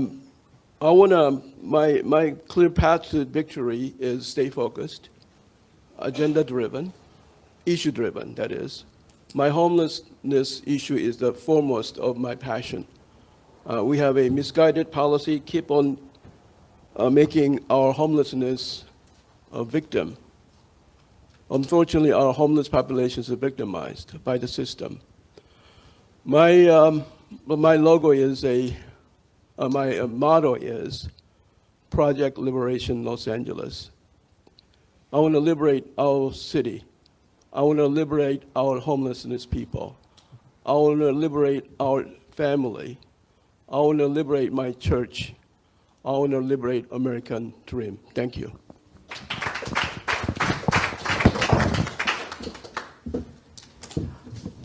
Hello, everybody. I'm John Logston, and I just want to say, as far as how I'm going to make it to the top 2 for November, I'm just head down. I'm going to try to make it happen. I'm going to work as hard as hell. But here's the thing. I'm a regular, everyday guy. I work my tail off for actually my 9-to-5 job. I've got kids. I got a lovely wife, and I am a true Angeleno, and I'm fighting for LA. And I work in the business, in the entertainment business. I believe I'm one of the only ones in this, in the group that actually is boots on the ground working every day. I got 2 jobs coming up this week, which I'm juggling the mayoral thing and actually producing. So I'm going to fight hard to make sure that there is no runaway production and that we are keeping entertainment, film business here in Los Angeles. That is my #1 goal for like the next 2 weeks. Get that word out and make it happen. Let people know that I'm fighting for them because there's a lot of Angelenos doing that. Okay, here's another thing. Obviously, my slogan is let's go. And that is really, we need to make things happen quicker in this town. I've seen how the current mayor right now has, everything has just been on fast forward in the last few months, but there was 3 years where things were just not happening. So we need to make it happen right now. Let's go. Thank you. And I want to just thank everybody here, everybody that's listening on the radio and in here in this room.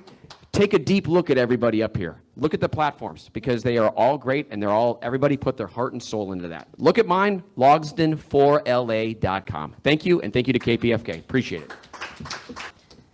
Whew, sorry, I'm still processing, to be very honest with you, what happened back there. I'm just being so honest. I felt like my gut was punched to hear the anti-Muslim sentiments named on the stage, which just zero tolerance for that.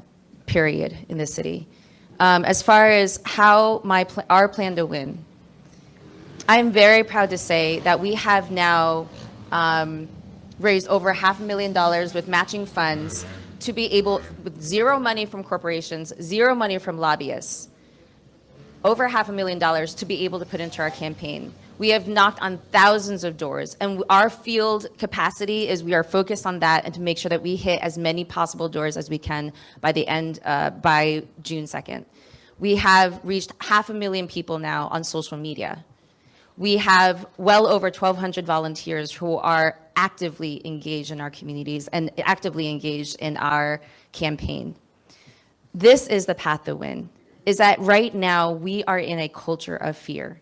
People are too afraid to be able to even imagine that this city could work for them, that they could have a life here.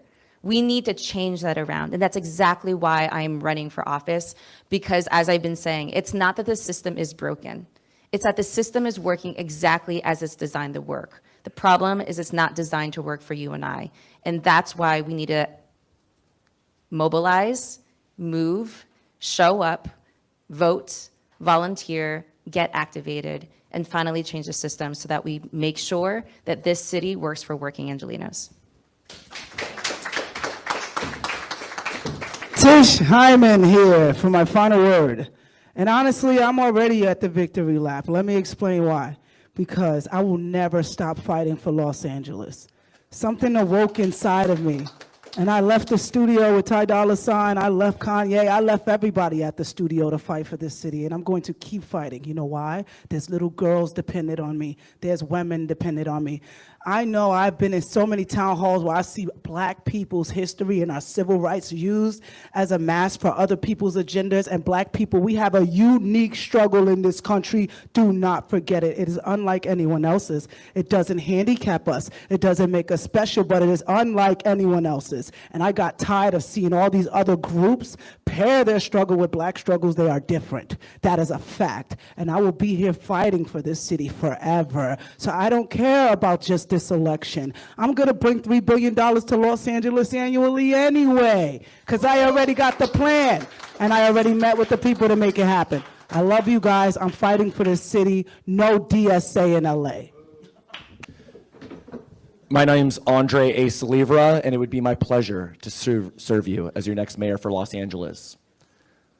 Look, this is a tough time. This is an important time. Seriously, this might be like the defining election of our generation. We need to take it seriously right now. I'm encouraging everybody, seriously, right now, tell people, don't vote for money in this election. Do not vote for money. Don't vote for Spencer Pratt. He's a nepotism baby. Don't vote for Karen Bass. She's the establishment, money Democrats. Don't vote for Adam Miller, the billionaire. Vote for an independent candidate. Look down ballot. Our campaign's doing phenomenally well. We've raised less than probably any other campaign. We've raised less than $20,000, and we're doing phenomenally well. We've connected with tens of thousands of voters. Why? Because I'm out there. I'm on the streets every day. Before I was here today, I was at the Red Bull Boxcar Derby. I connected with about 10,000 voters with our team of 6 volunteers. People are showing up for our campaign. Why? Because we got real solutions. Because I was born and raised here. I'm a product of this city. I was homeless here. I know what it's like to live and fight in LA, and I will always fight for our city. And we're doing phenomenally well. So if you like me, if you like our campaign, tell people about me. Say, hey, I'm voting for Andre on June 2nd. I'm voting for Andre. And that's how we're going to do it. I'm going to win this thing by doing what I've always done. That's depending on the people of my city. Vote for Andre Salivra for LA Mayor on June 2nd. Thank you. Thank you all so much. I want to thank all the candidates that came and participated. Don't leave because I have some announcements to make. KPFK Media and Cut to the Chase present a candidate forum of LA's mayoral candidates. There's 3 ways to vote: by mail, by Dropbox, or in person. Thank you. Hello, thank you all for being here. My name is Ornella Barbara. I am host, producer, and DJ from KPFK, and I am producer for The Signal. Ray, very nice to meet you. We spoke this morning. You know I'm going to charge you for that. I'm going to charge you for that ad. I understand. Okay, so I'm very passionate about what I'm going to ask. What are you going to do about the tortured, starving, abandoned dogs and cats across Los Angeles? Have any of you actually visited Skid Row, animal shelters? Have you seen the suffering with your own eyes? These animals cannot talk. They cannot not ask for help. They cannot vote. They only wait for your help. Anybody want to? Okay, here we go. Thank you.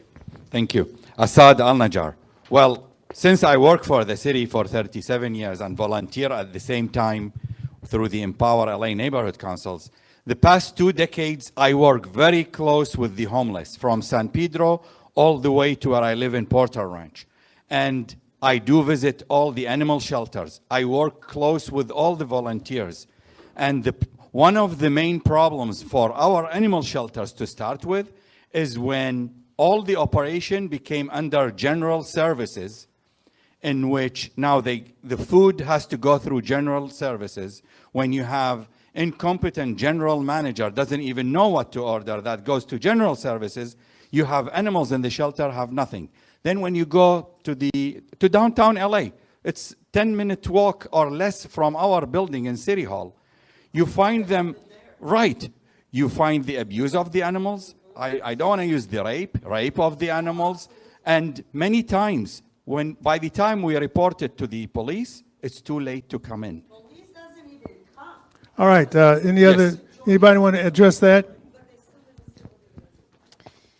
So I actually have been to the animal shelters. I've been to Skid Row. I mean, I've spent a lot of time in Skid Row, actually, and recently also spent time in Skid Row with a rescue group that provides free clinics in Skid Row for many of our residents who live in or around Skid Row who can't afford services to be able to ensure that their pets are safe. Here is the reality. A couple years ago, I adopted my dog, who is a rescue herself, and I was so proud that during the pandemic, there were 0 animals in the shelter. We got to that point. It is completely the opposite situation now. We call ourselves a no-kill city. The reality is we are killing our animals left and right because our shelter system is so broken, it's been defunded. You all keep calling about defunding the police. The problem is the police has been defunding us, and we are not funding the services we need, like our animals. And I am somebody who actually does not believe Angelinos are only people, human beings with 2 feet. Our Angelinos are our 4-footed creatures, are our 2-winged creatures, right? This is Los Angeles. We need to be protecting our own. The way that we can do that is increasing the funds we need to actually ensure that we can provide spaying and neutering. We need to lower it's very difficult to get your animal neutered and spayed, actually. You have to go through this whole process. It's delayed. You have to wait for another month. We need to quicken this process and ensure that it's happening. We need to ensure that we are enforcing the laws. Oh, sorry. But let me just finish my statement, which is we need to enforce the laws to ensure that our animals are not being hurt by, and look, it's not just our in-house. Constantly we're talking about this, the animals who are being hurt in Skid Row. Whether you are housed or not, there's animals being hurt. What we need to do is stop the abuse everywhere and enforce the laws and ensure that we are ending all of that abuse. I'm so sorry. I just feel really passionate about this. I think we'll have one more, because I think everybody agrees with this, right? So everybody's in agreement, so we won't have to. Go ahead, since you're up. Yeah. So Brian Acosta. So I want to have an animal protections unit in City Hall that has complete autonomy so that we can actually look at all the things that are happening, whether it's issues on Skid Row, things happening in the shelters, because from what I saw and heard from the shelter people is that people that actually want to change, they get shit on. And, you know, they get... Really? I got to edit that. Really? I have to edit that out. Oh. Are you? Sorry. No, it's not. I have to edit it out. No, it's not at this point. But, you know, we need to have whistleblower protection so that people can actually change things. And so those would be my priorities, to be able to have more autonomy so that people could actually create change, and also work with independent auditors to be able to actually change things in the city happening with regards to animals. All right, let's move forward. I want to take a couple quick questions from the audience. Come up here. Okay, while I'm giving instructions. I'll make it super fast, because I don't feel like anybody's telling you what they're going to actually do. Here's the thing. I have an actual solution for this, right? We need to have an auditing system where every person who has an animal on Skid Row, you have to have a license to have your animals, right? If you're a good owner and you're taking care of your animals, great, you keep your license. If you're not, if you're mistreating them, we revoke it. Then we create a bounty system. If you report somebody, because it's the breeders that are the problem. If you help report somebody who's a breeder and we find them, you get $2,000. Congratulations. You're going to help us police it ourselves. So we're going to create a system that actually encourages self-regulation. And so that's what I plan to do. All right, that's what I like, solutions. Yeah, we're going to go to the next question also.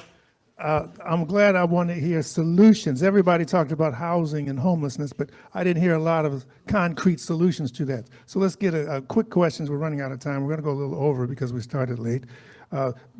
Line up there for the questions from the audience, Okay, please. this is, we'll go through them really quick. Naibingi Kuti, thanks for doing this, Sylvester. And I just wonder if some of the people, especially the guy, the man right here that insulted Ray, have you ever listened to KPFK? KPFK is a progressive radio station. So you should respect our point of view when you come into our environment, because that remark that you made about her being from the Soviet Union was uncalled for. And I think it's so. It basically sounded like Trump. We don't need that environment in our space. I just want to let you know that. And also, one other thing: the Olympics. Why are we talking about funding the Olympics? Our city doesn't deserve the Olympics. We have so much poverty in the city. Why are we proud to bring in other people here and we don't even have All right, money to let's take care see of our who own wants to citizens? answer that question. Go ahead, Ray. I would love to answer the question about the Olympics. Here's a question that we have not been asking as a city is, should we be holding the Olympics at all? Should we be canceling the Olympics? Right now, we know, and I talked this morning on Dino's show, the fact that the Olympics coming here is going to bankrupt our city. We already know that. We, Angelinos, are going to be on the hook for the hundreds of the billions of dollars that we're going to have to owe after it's done. We have not seen the budget come through, so we are at risk of that. Second, we know already that surveillance has already increased in our city, and surveillance will continue to increase in our city, just as it has from Paris. The problem with surveillance, a lot of you have talked about surveillance here that is going to protect us. Let me tell you, it's actually quite the opposite. Surveillance is used by ICE to be able to identify our own immigrant families to take them away. This is a problem. Surveillance has been used by Texas sheriffs to be able to find people who have crossed the borders to get an abortion because they don't feel safe in their own state. And they've been used that to identify them. I'm sorry, surveillance is a problem. Third, our immigrants, our communities are already under threat. Federal agents will be increased in our city as we move towards the Olympics, and then further, the LAPD will come under federal control. Do we want that happening? They will have access to all of our information. We need to be asking the question, and I didn't even begin to talk about Airbnb. Right now, the Mayor Bass has already proposed that we give Airbnb more money. Sorry, they're going to give us money so they can buy off our city. We're going to increase the evictions of our families, and we don't even have enough housing. So there's a lot of questions we need to be answering in this moment, and I'm calling for a task force in the city to question whether or not we should be canceling the Olympics. Thank you, Ray. I'm John Logsdon, and I am pro-Olympic. So that's why we have a democracy here, so we can actually talk about these things. So here's the thing. I think the Olympics are a gift for our city, for sure. This is Los Angeles, and this is going to be the third time the Olympics are coming here. Right now, think about it. We just had the games in Paris. How many people saw that on TV and want to go and actually visit Paris? Having the Olympics here is not just about those 2 weeks. It's actually an investment for the next 10 years. People are going to want to come here. That's tax bases for people coming and visiting Los Angeles, going to their restaurants, going to hotels. That's what it is. Tourism dollars drives revenue, which drives taxes. Perfect. Olympics, let's go. All right. Listen, guys, I'm pro-Olympics, and I'll tell you why. I'm a businesswoman, and I understand what the worry is. But the truth is with the right mayor and the right leadership, this can be a big cash cow for us. This will help us a lot. What Karen Bass suggested was building TV screens so everybody could watch it online for free. I'm like, no. Let's open up our doors to our restaurants. Let's open up the businesses that close down, bring in pop-ups, and get people to buy stuff. People are going to come here from all over the world, and that's going to bring an economy boost to us. I know it might not seem like it now because we haven't even gotten into the particulars yet, but it will. And honestly, I'm an economy girl. I have so many plans to bring money to our city that we will cut city tax within my 3rd year of being mayor because I'm creative. Creativity is something that is lacking in our government. People don't know how to create revenue streams. They only know how to tax us to death. And I'm totally against taxing us to death. We need the Olympics, but we need good leadership. We need to know how it does. And, I just want to say, Ray is serious when she says that she's not about following systems. She's went over her time every single time she grabbed this mic. And so I think if you want somebody who don't follow systems, she's right there with it. Guys, listen, we need the Olympics.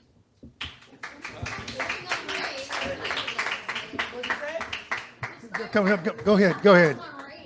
Yes. Hi, this is Assad Al-Najjar. So I think I'm the only candidate who actually works on the Olympics. So what it is, the history of it, Garcetti days, we went in and bid to get the Olympics. An LA 28 committee was started with the understanding they will be bringing revenue to the city so that they upgrade our infrastructure. I will try to answer without getting a call from my boss or ethics on Monday. But the reality is LA 28 committee all of a sudden has a change of heart going, you fix your city. We need 1.87 billion to get the city ready the way it is to accept people. How much we have? Roughly 44 million as it stands today. I work very hard with the Department of Justice, with the police and all that to get the city ready, but without being the mayor, and I get sworn in December, I will have 14 months to get the city ready. Any other mayor, with due respect, will have really impossible time because I have a decade working on it. I know exactly the operation, how we're gonna get the trash out, how we're gonna get the people, the buses I lined up because this is gonna be a no car zone. So I have the buses ready. And I love the idea that Andreas is bringing to enhance, and I'll let him speak about it. All right, here we Because go. Next. his idea. Let him speak about it, because we're running out of time. 30 seconds. Oh, and I'm on red now? I thought he was in yellow. Oh, 10 seconds. Okay. So basically, the Olympics, I can do it, and probably all these great candidates can help me with it. Thank you.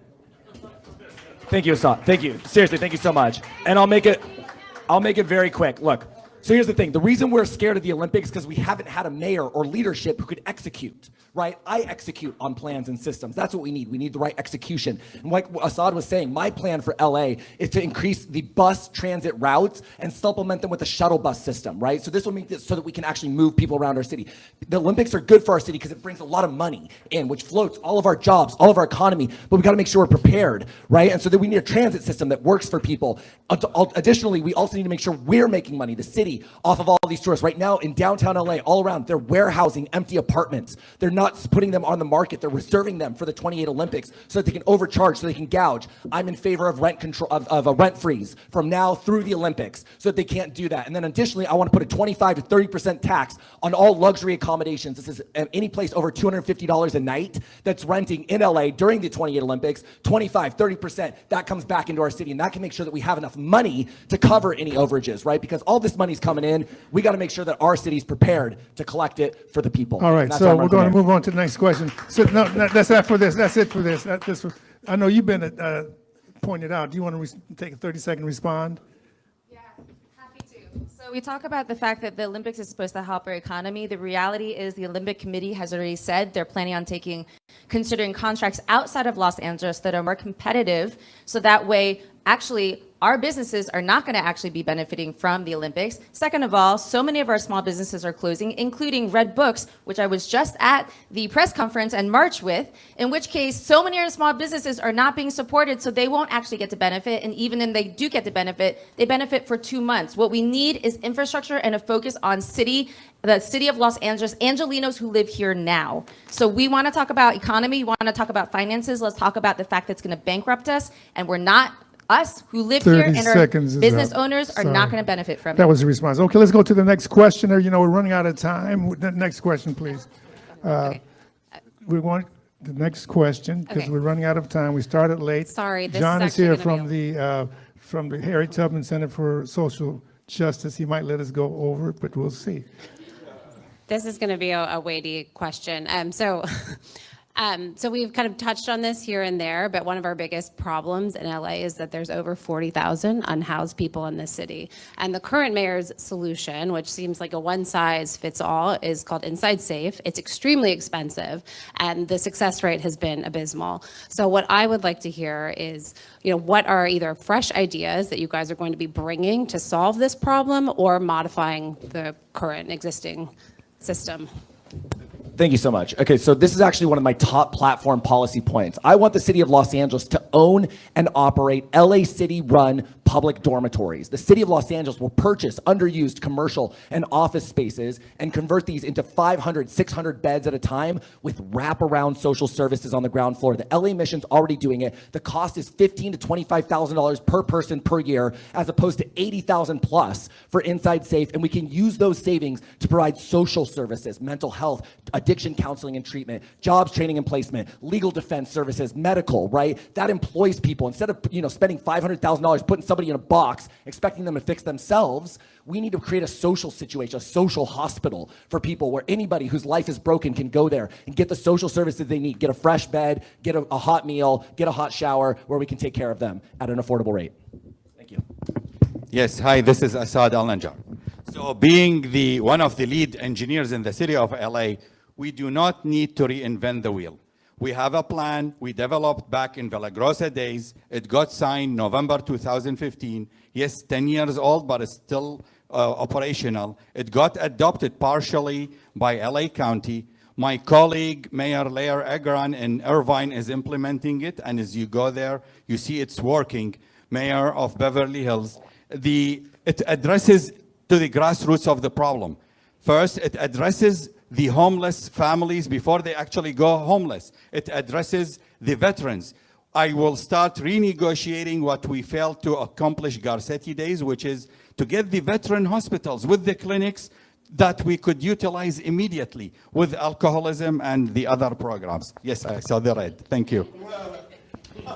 Well, the homelessness problem is the major issue of my campaign. This is Andrew Kim. Because we have Ms. Bass, who has been, from the last 4 years ago, she said LA is in crisis because the homeless problem is such a crisis that it requires a state of emergency decree by the mayor from the day one. But that has not occurred, or that occurred, but it has not been effective. The reason why our homelessness problem still goes on like this is because of the misguided policy of housing first, as mentioned by this lady. It is recovery first that need to be instituted. We need a 12-step program or such that we can have these people to get independent living after going through the steps. Not handout, but hand up. We need to give them a fresh start and a productive living. Thank you. Hello, Tish Hyman again. Well, I think I've done my plan out in phases. The first thing I would do is the first year I would spend time organizing the facilities. There are rehabilitation facilities we need mental health facilities, we need facilities for families who are just suffering on hard times. There are different type of people out on the streets and that are homeless. They're not all on drugs, they're not all alcoholics, they're not all mentally ill, and they're not all just, out there just living on the streets because they want to. Some of them are falling on hard times. What needs to happen is mandatory long-term treatment. And we need to build out the facilities. And we need to send a triage down there to find out the exact number of who's doing what and who's going through what. In regard to the dog problem that we have there, that I've been to Skid Row for at least, I don't know, in the last 6 years, I've been out there at least every other Christmas. And I'm telling you right now, if we get to the core root of the problem, which are sick people, help them get well, they won't be there abusing dogs because they'll be in the treatment centers. We have to get to the root of the problem. It's bigger than the dogs. It's the human beings underneath. We need mandatory rehabilitation, wraparound services. Thank you so much. All right. Hey everybody, I'm John Logsdon again. First of all, everybody up here has a big heart. This homeless thing, I got to be honest, we all know it. It's just a huge issue. We all think about it and how to come up with our own platform to make change. So here's the deal. We definitely need to tackle the root problems of homelessness, which is the safety nets. We need to make sure that we stop the homeless from actually happening. But there's so many different pronged approaches. We need to stop the addiction part of it is a big issue, and so is the actual mental health component. We need to have facilities for that, and we need to mandate that people, if someone's refusing service time and time again, and they're found inebriated on the streets, we need to have a place for them to go, and it just needs to happen. We can't ask somebody 100 times, and then they say and they refuse, if they can even refuse. So we need to take a humanitarian approach, be very empathetic to this, but at the same time, we need to speed up this process. My campaign slogan is let's go, and I'm telling you, we need to make it happen quicker. Cut some red tape, make it happen. Let's go. You want to answer this? Are you good? Yeah, if there's time. Yeah, then we're going to go to the next question. So when it comes to homelessness, the way that we need to, housing first policies work. It is researched, it works in other cities, and we need to actually focus on it. We need to repeal 4118 because it just pushes people who don't have a home from one side of the street to the other. It displaces them, it destabilizes them over and over again. I've been very connected closely to the recovery community for a long time. What we need to do is stabilize people, If they're in needing recovery, stabilize people and support them so they have stable housing so they can work on their recovery journey. The way that we get people out the streets is we be able to support them with a street team, supporting them, building that trust that they have lost. We move them, we need to get rid of the Inside Safe program. It's hundreds of millions of dollars going into a program that is not working and is a waste of our money, has no end in sight. Instead, we need to use all those dollars that we're using on 4118, which is expensive, inhumane, and doesn't work, spending all that money into Inside Safe and put it into real resources and into permanent supportive housing, such as social housing, which is what I'm advocating for, so that we have permanent housing solutions and permanent stability for everybody. Okay, you know we're going to go. Let's go to the next question. So good afternoon, candidates. My name is Paul Roberson. Los Angeles is one of the most diverse and internationally connected cities in the nation. While our city struggles with homelessness, affordability, and public safety, countries like Cuba are facing severe humanitarian hardships worsened by the U.S. sanctions and embargo policies. As a mayor or a potential candidate for mayor of a global city with large immigrant and international communities, what role, if any, should Los Angeles play in advocating for humanitarian relief and international solidarity while still addressing urgent local needs?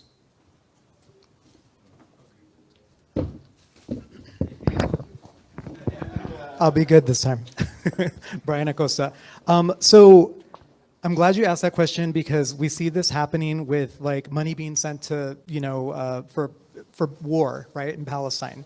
It's all connected. It's all the same thing. So one of the things that I'd want to look at as mayor is taking defunding some of those places where money is being allocated to go to war, to go to places that are hurting our neighbors and hurting international, because we, like, our money, it's our money that's going to hurt these people. So looking at contracts, looking at organizations that are going to sending money to send these things and make these things these things horrible on the national stage. So as mayor, I would definitely bring that to the forefront and make sure that our money stays here and helps people.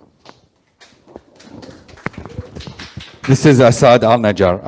I'll echo on what Brian said. So basically, you have to remember, the mayor's job of City of Los Angeles is to serve the people. It's a public works, LAWA, and water and power. Basically, the mayor is responsible for the streets, so that sidewalks, the power you get, and all the operation, street lights where I work, which is all dead, the wires are gone. The mayor job is nothing to do with international affairs. The mayor would do like Brian was suggesting. You ensure that the sister cities that you have all the relationship with are in abidance of the human rights. I mean, I'm for one, don't like what's going on, what happened in Iraq where I come from. I don't like what's happening in Iran. And I left Iraq when there was the Iraq-Iran war and the Palestine and all that. So the only way to do it is not to be the mayor of Los Angeles on a starch organization. If I don't win as a mayor, I intend to establish an organization, a 501c4, for the rights and human rights. Look, she got to get extra minute. I'm not going to abide with the red. Plus, you put the big leader of I'm the Palestine moderator. in their Excuse picture. me. Is his time up? Yeah, my time up. All right, But I'm next, saying next. there is a picture, All right. nice picture. So I think that as a mayor, your primary duty is to be protective of our city. The public safety is the first concern, and also we want to make our streets safe, okay, and clean and maintained well. That's my first order of work as a mayor. So that's all policies that are local, so that we want to make sure that our city is clean and safe.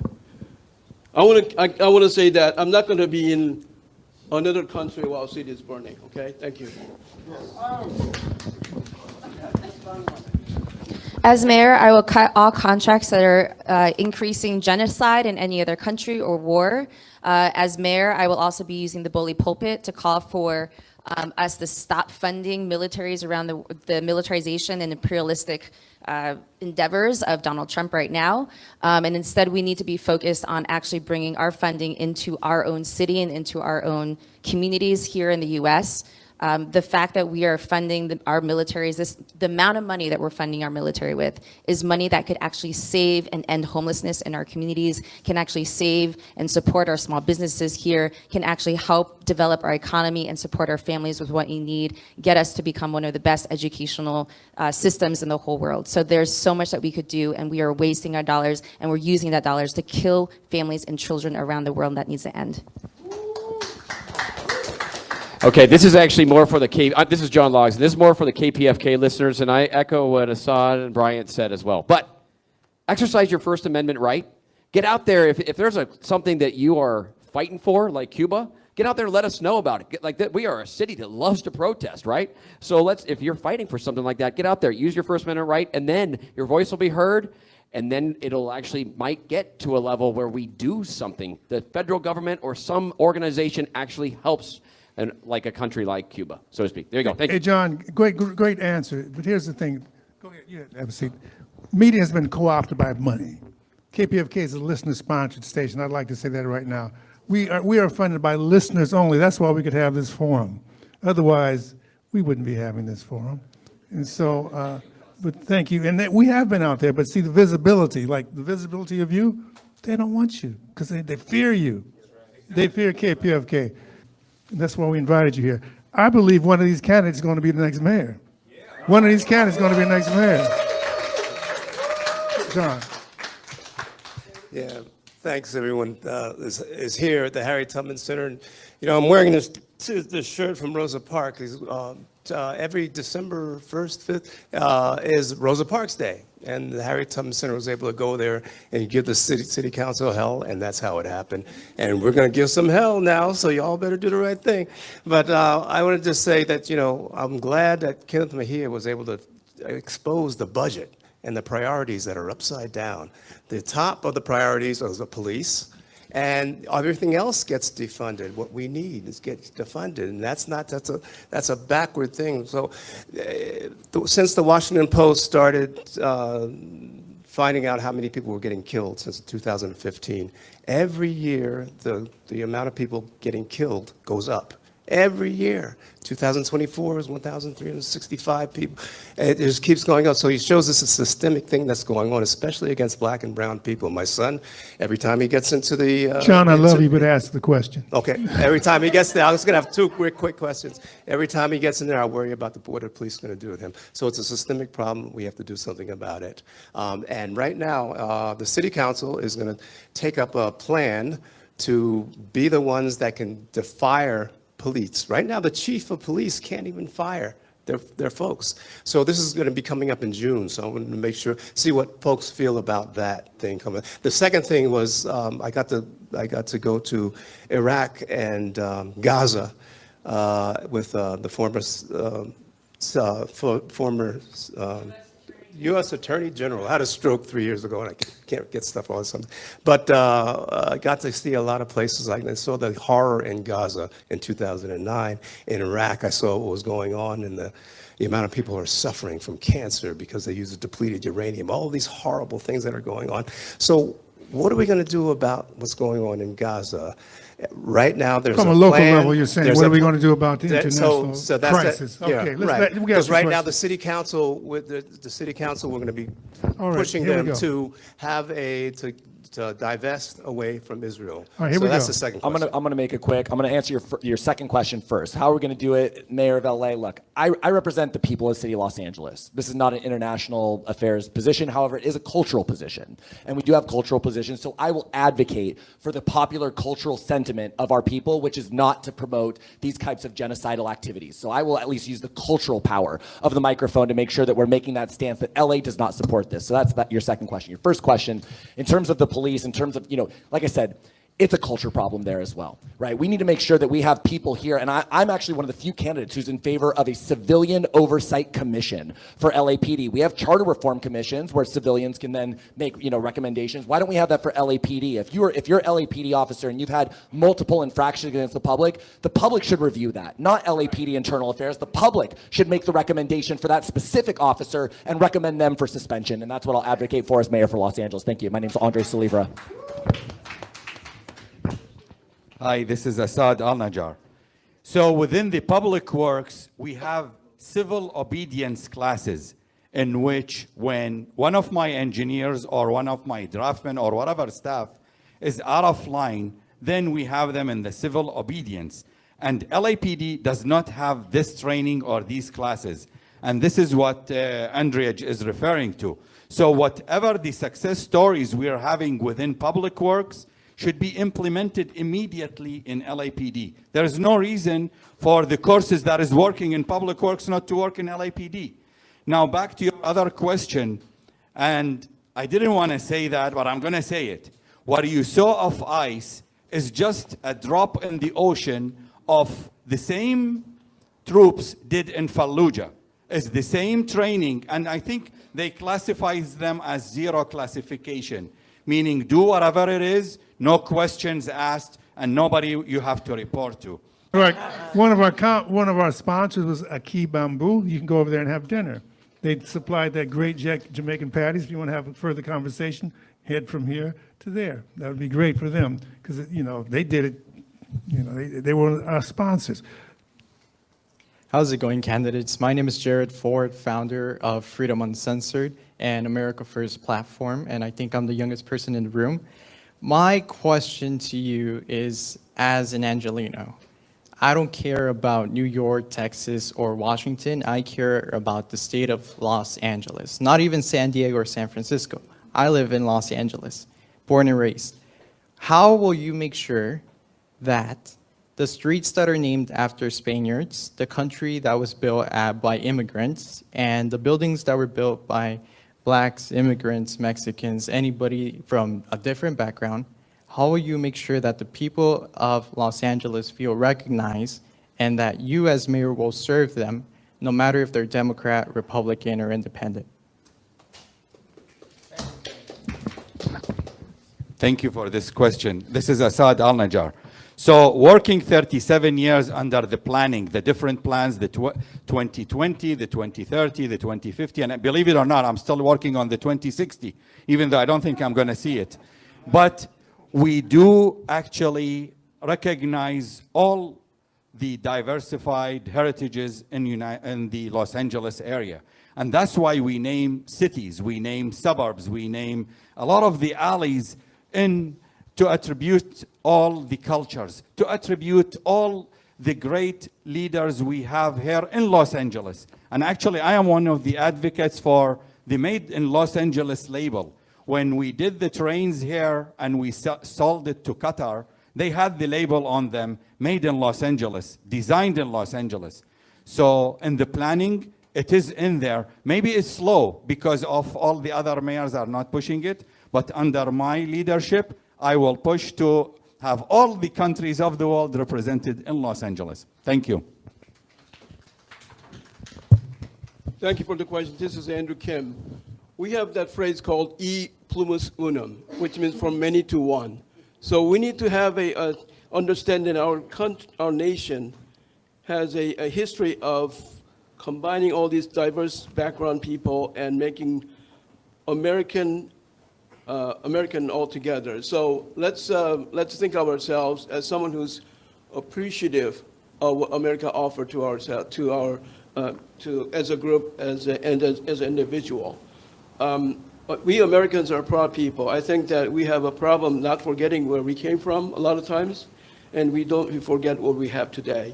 Believe me, we have a lot today, and let's not forget what we have and lose sight of that and attack what we do not, continue to see what we do not have and lose ourselves while doing that. Thank you.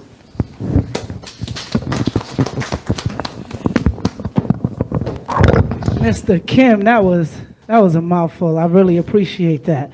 And you are my dream, young man. You are my dream. I'm working so hard because I want people your age. I want everybody young to get involved in politics because it's your future that we're here fighting for. So I'm so happy to see you here.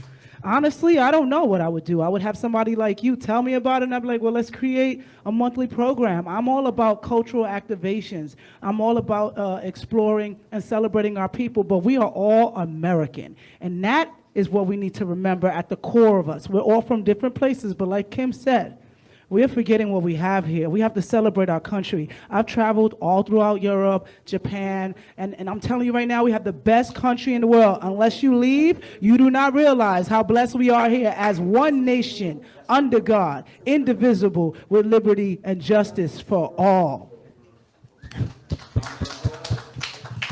Especially if you got money.